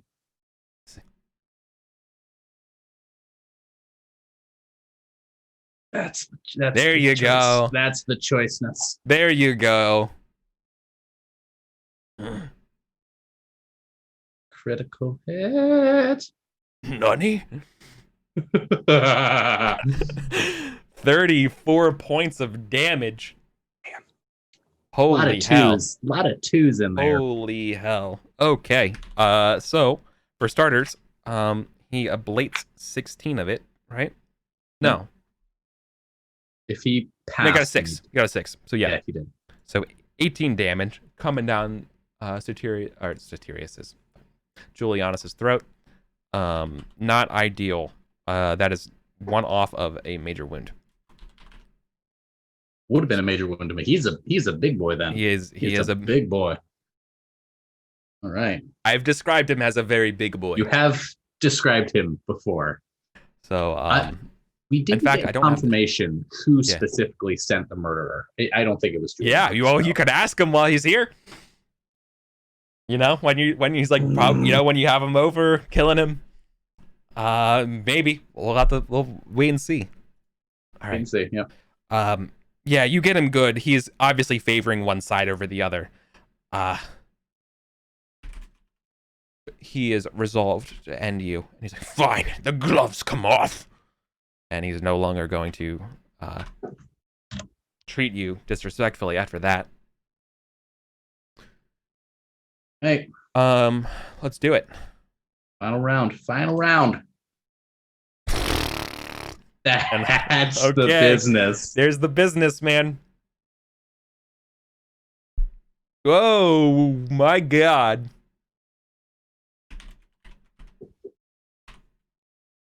Oh my God. I have to do this. I have to get a calculator. 1 second.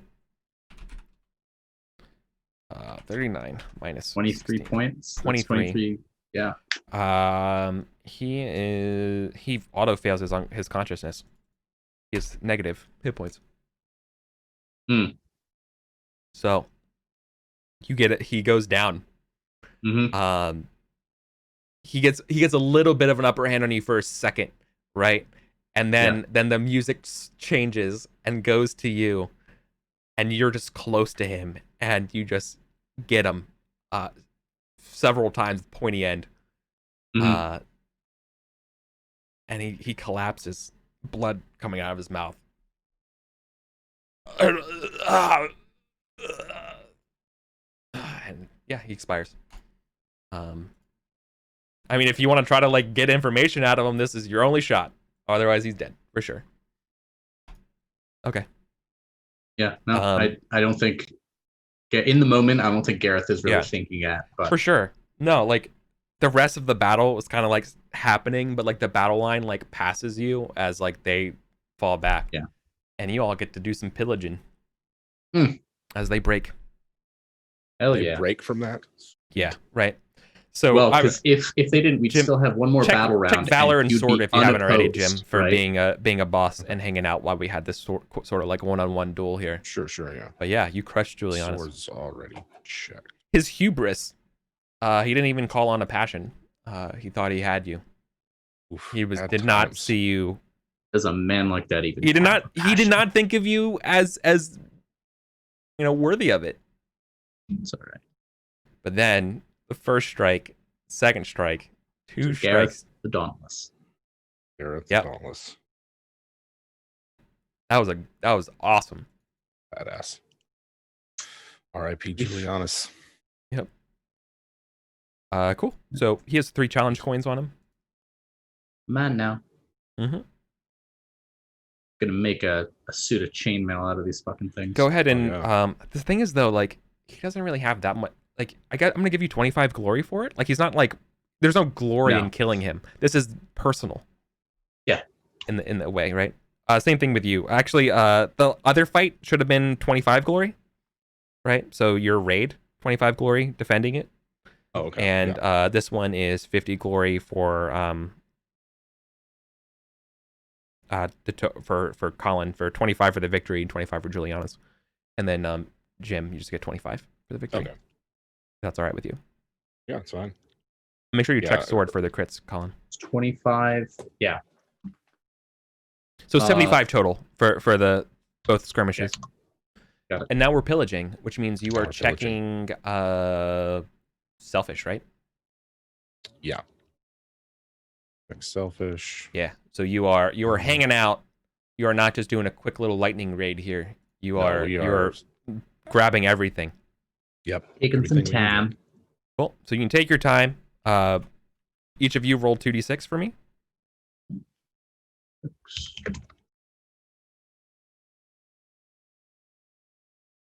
Okay.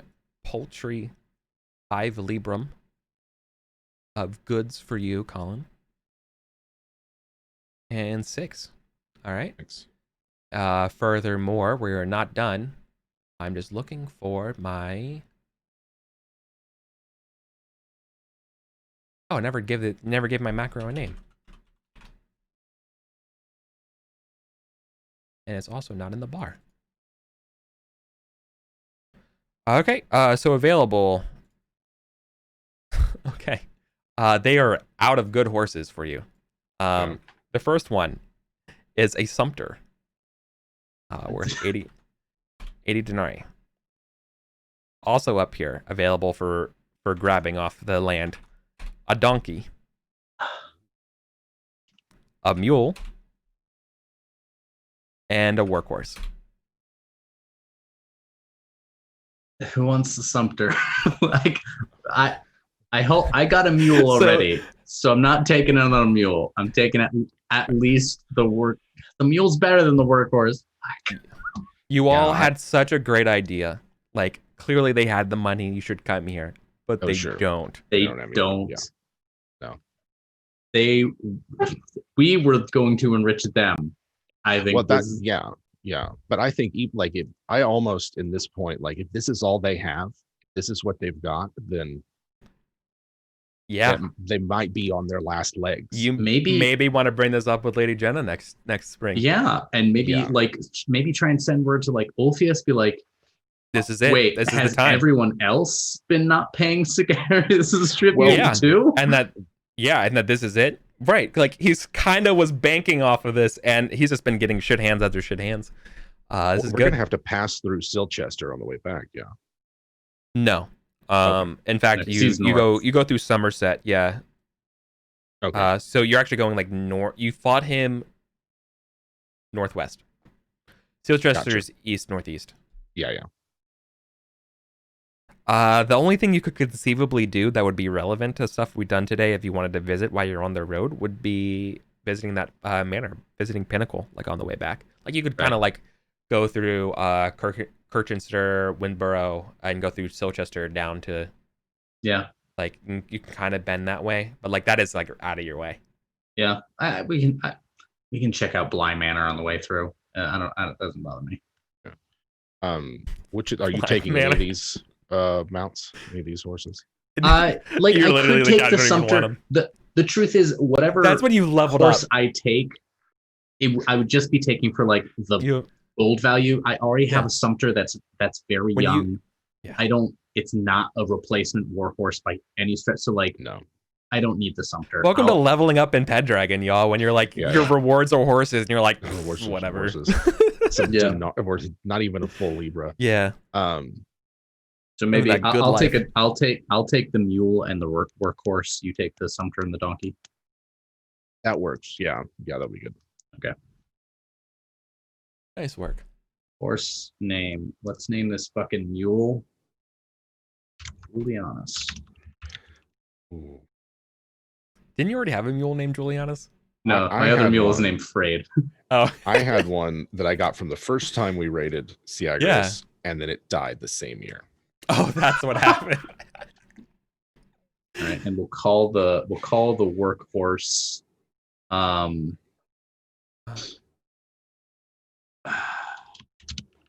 better Pedrog.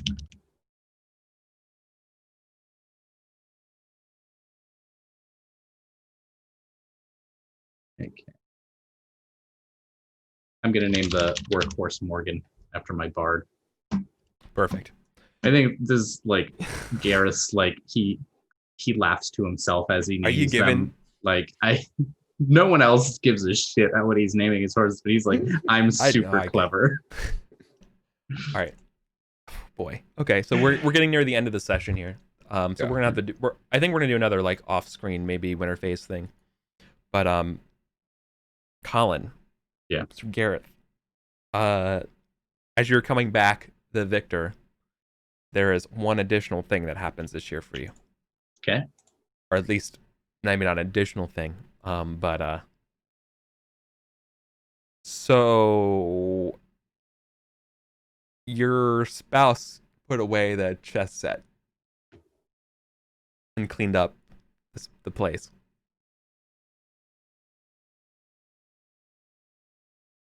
I was wondering when we were going to have our first fight. Yeah.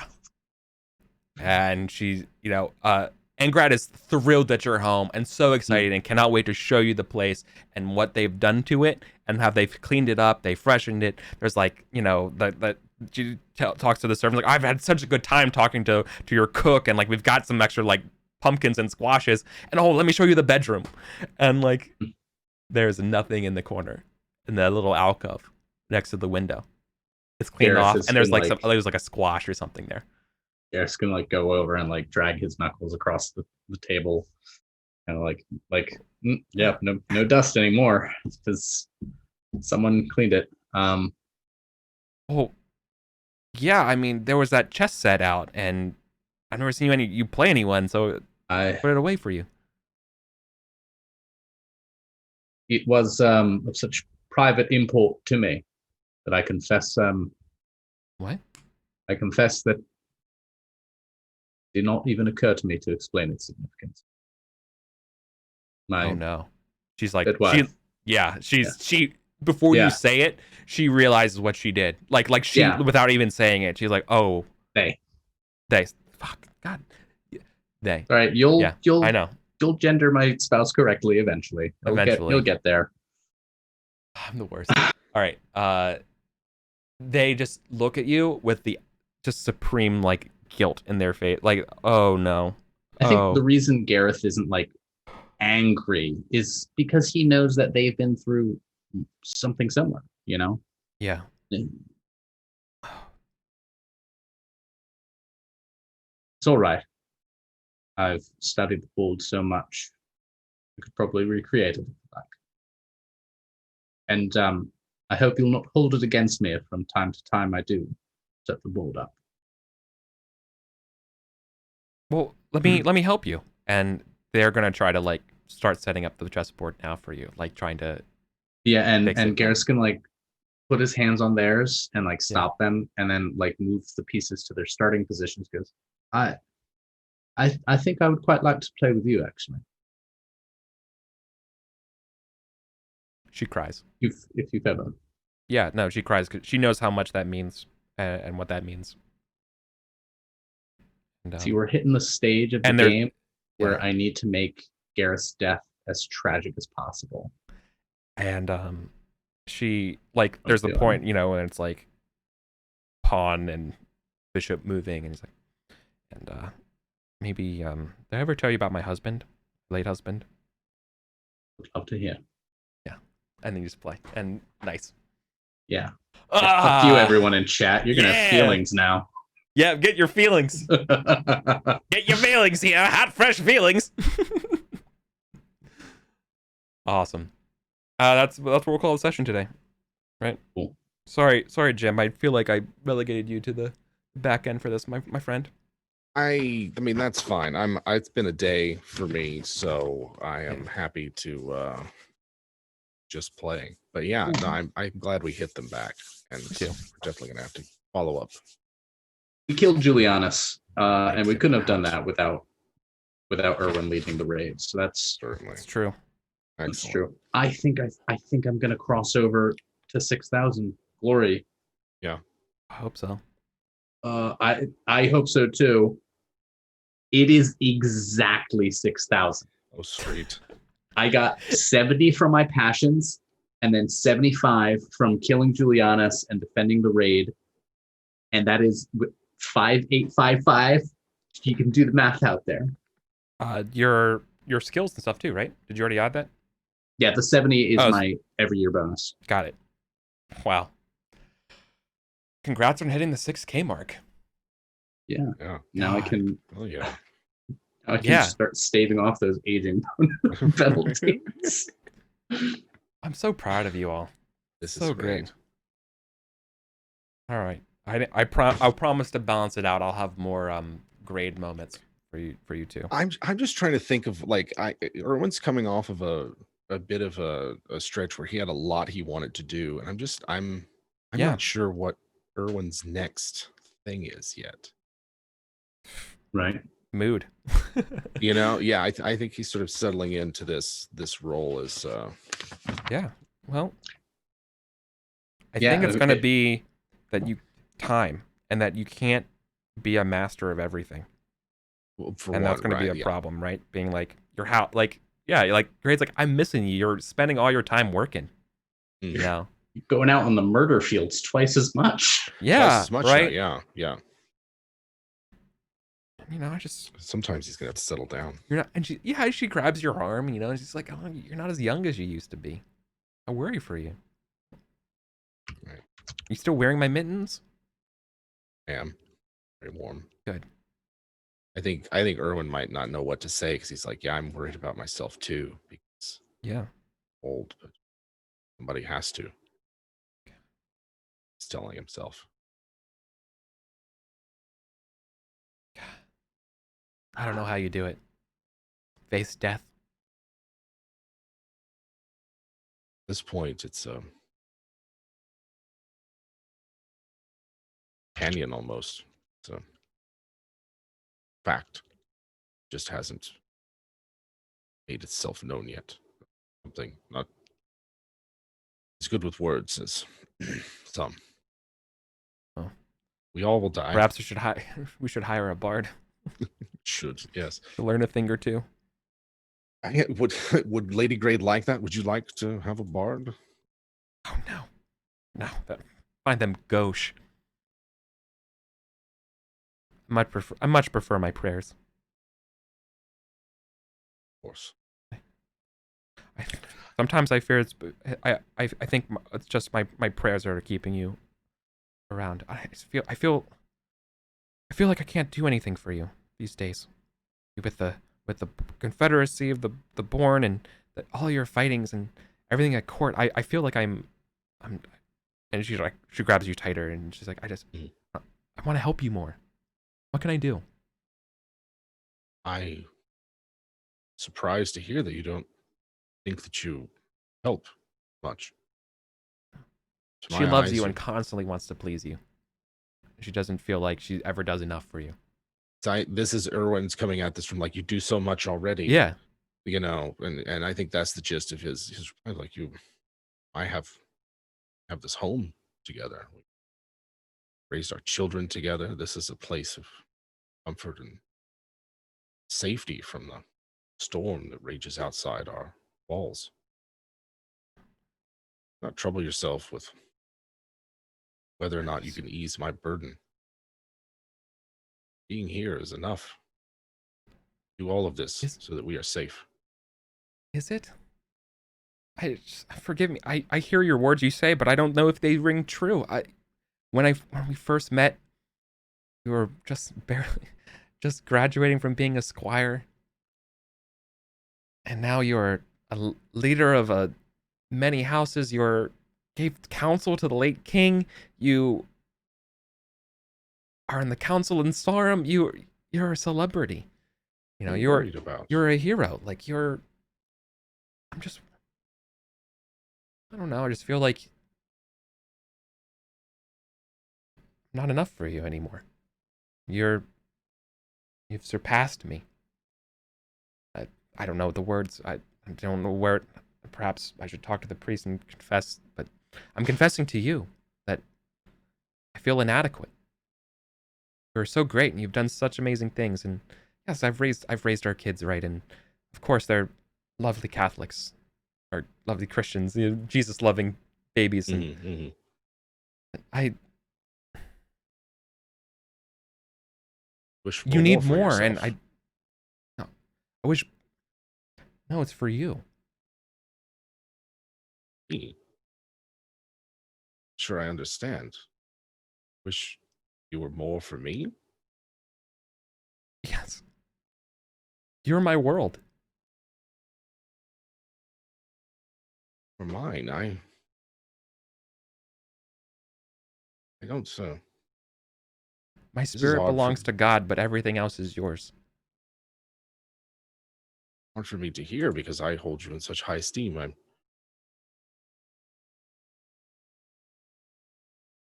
I'm, if I may. She snorts. Seems as though you're here by yourself.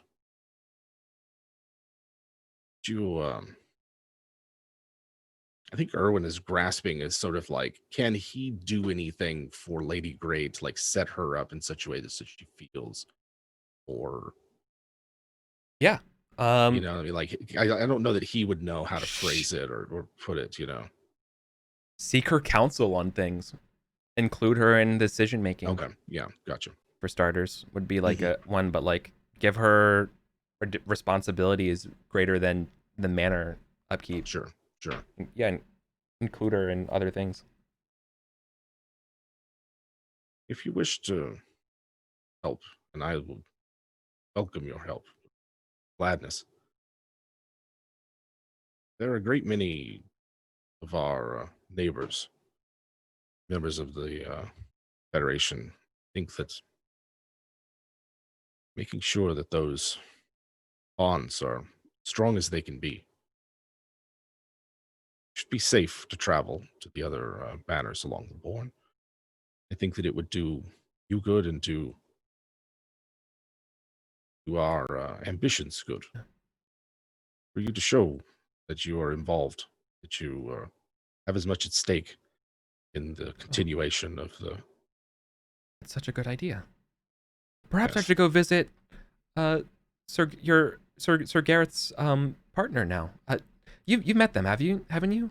Yes, Angered. Angered, yes, yeah. I've met them. Yes. Oh, it would be lovely to meet them. Tell me, do you know what their favorite color is? Perhaps I can knit them something.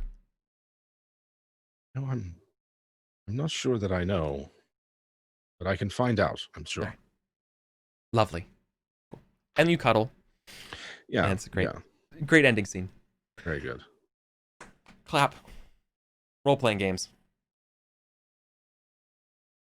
I love this game. I love playing with y'all. Lady Grade to just be sitting around upset. Yeah. Feeling useless. Yeah, man. I mean, you're skyrocketing to stardom. I mean, really, though, the last few years, Erwin's been on a bit of a... Yeah. It's going to come to the end soon. Can you... Sure. I'm curious. We don't have to follow it up on it now, but I am curious how the other, those who went on the pillage, whether it's raised their commitment to the Confederation or not. But we don't have to get into it right now. Oh, that's true. So I don't really have a stat for like loyalty to the thing, which I probably should like kind of track as sort of like a seesawing kind of thing. That gives me something. That's some good homework for me. Yeah, I was trying to think of a passion to call on in that battle, and I was like, there's none that really fit. I suppose honor, but Erwin's honor is not to be called upon. It's not his best passion. Man. Sure. But yeah, I couldn't really think of anything. Like loyalty would be to the Earl. That's a stretch. Yeah. Right. Okay, all right. Boy, Spoon in chat mentions Banners on the Bourne, a Pendragon story. That's a good name. That is what Morgan has written as the penned the greater cumulus. I guess not, because he would have to have made it focused on. It would be Banners on the Bourne, a Gareth story featuring Erwin. Yeah. And as the actual title. Yeah. Oh, it's so good. Dauntless hero of the Bourne. Right. The Winterborn. Love it, y'all. Oh, now maybe he does like the medieval equivalent of the generically terrible sci-fi names that's just like a smash up. It's like the Reapening of Arcane Kings Prophecy Hunters. Yes. God. I think I played that D&D adventure. Oh yeah. Sure I have. Oh. All right, let's wrap up. Let's get out of here, y'all. That's just so good. Seriously. Good stuff. Goodness. I thought you two did a great job with the dialogue and great job with the roles, and it's so good to be back in the seats of playing with y'all. It's so great. It's so easy to play with you two. It's so easy. Very good. It's great. Colin, Mr. Cool Guy. I'm Colin, Mr. Cool Guy. You can find me here on Mondays doing this. I've got garbage games that I write, little micro games and shit. Next one is coming out probably next week. The Neon Beast and Where It Feeds. So keep an eye on my itch page, the phantommobooth.itch.io. If you want to follow me on Twitter, it's at Colin Like I See. I also now have a blog, the Admixture of what's the name of it? The Admixture of Other Means. There it is. It's a von Clausewitz quote because I couldn't help myself. it's a little bit more focused on my wargaming and tabletop stuff more than RPGs and general shitholery like my Twitter is. But check that out. That's me. Excellent. Yeah, so I am Jim. You can find me over on WebDM. That's a YouTube channel where we talk about Dungeons and Dragons, tabletop role-playing games, and the like. We have a podcast now, WebDM Talks, which is available, I think, on most or all of the major podcast outlets. So check that out. We're doing some formatting changes, switching things up. Don't really have anything else going on other than the freelancers' vague notion of something maybe in the future at some time that you can't talk about. Yeah. But otherwise, I am here and then playing some Dark Eye on our WebDM Twitch channel that's on Tuesday nights. So yeah, that's where I'm at. Great. And you heard about me in the intro. I'm scrapping together a Mordheim group, so pay attention to my Discord for that. I'm going to be doing sort of like a community version where like I'm going to kind of control all the war bands, and you can just like show up, play a war band, and they're going to persist through the world. So you don't have to design your own or learn the rules. Make it super beginner friendly, because I want people to learn this amazing Warhammer skirmish war game with like ridiculous experience rolls and stuff to it, and how characters change and stuff and grow. So that kind of stuff. And oh yeah, Spoon mentions MechWarrior Blood Dragon, which is sort of like the BattleTech campaign version of that. So yeah, lots happening for me, and war games as well. I've just been on a very, very big wargaming kick lately. I don't know. It's been sort of my bag right now. So, all right. Thank you, everybody. I don't have 2 birthdays in a row, so that would definitely not be a reason why we're not back next week. So I'm pretty sure we should be good. And we'll continue picking up from year 502. We'll do a quick little recap of the winter phase for us. But again, I think we're going to do the more of the offline thing. And you should definitely expect a prep session from me this weekend, this coming year. All right, y'all. So have a wonderful evening. Thank you so much for hanging out with us tonight. Take care. Bye. See ya.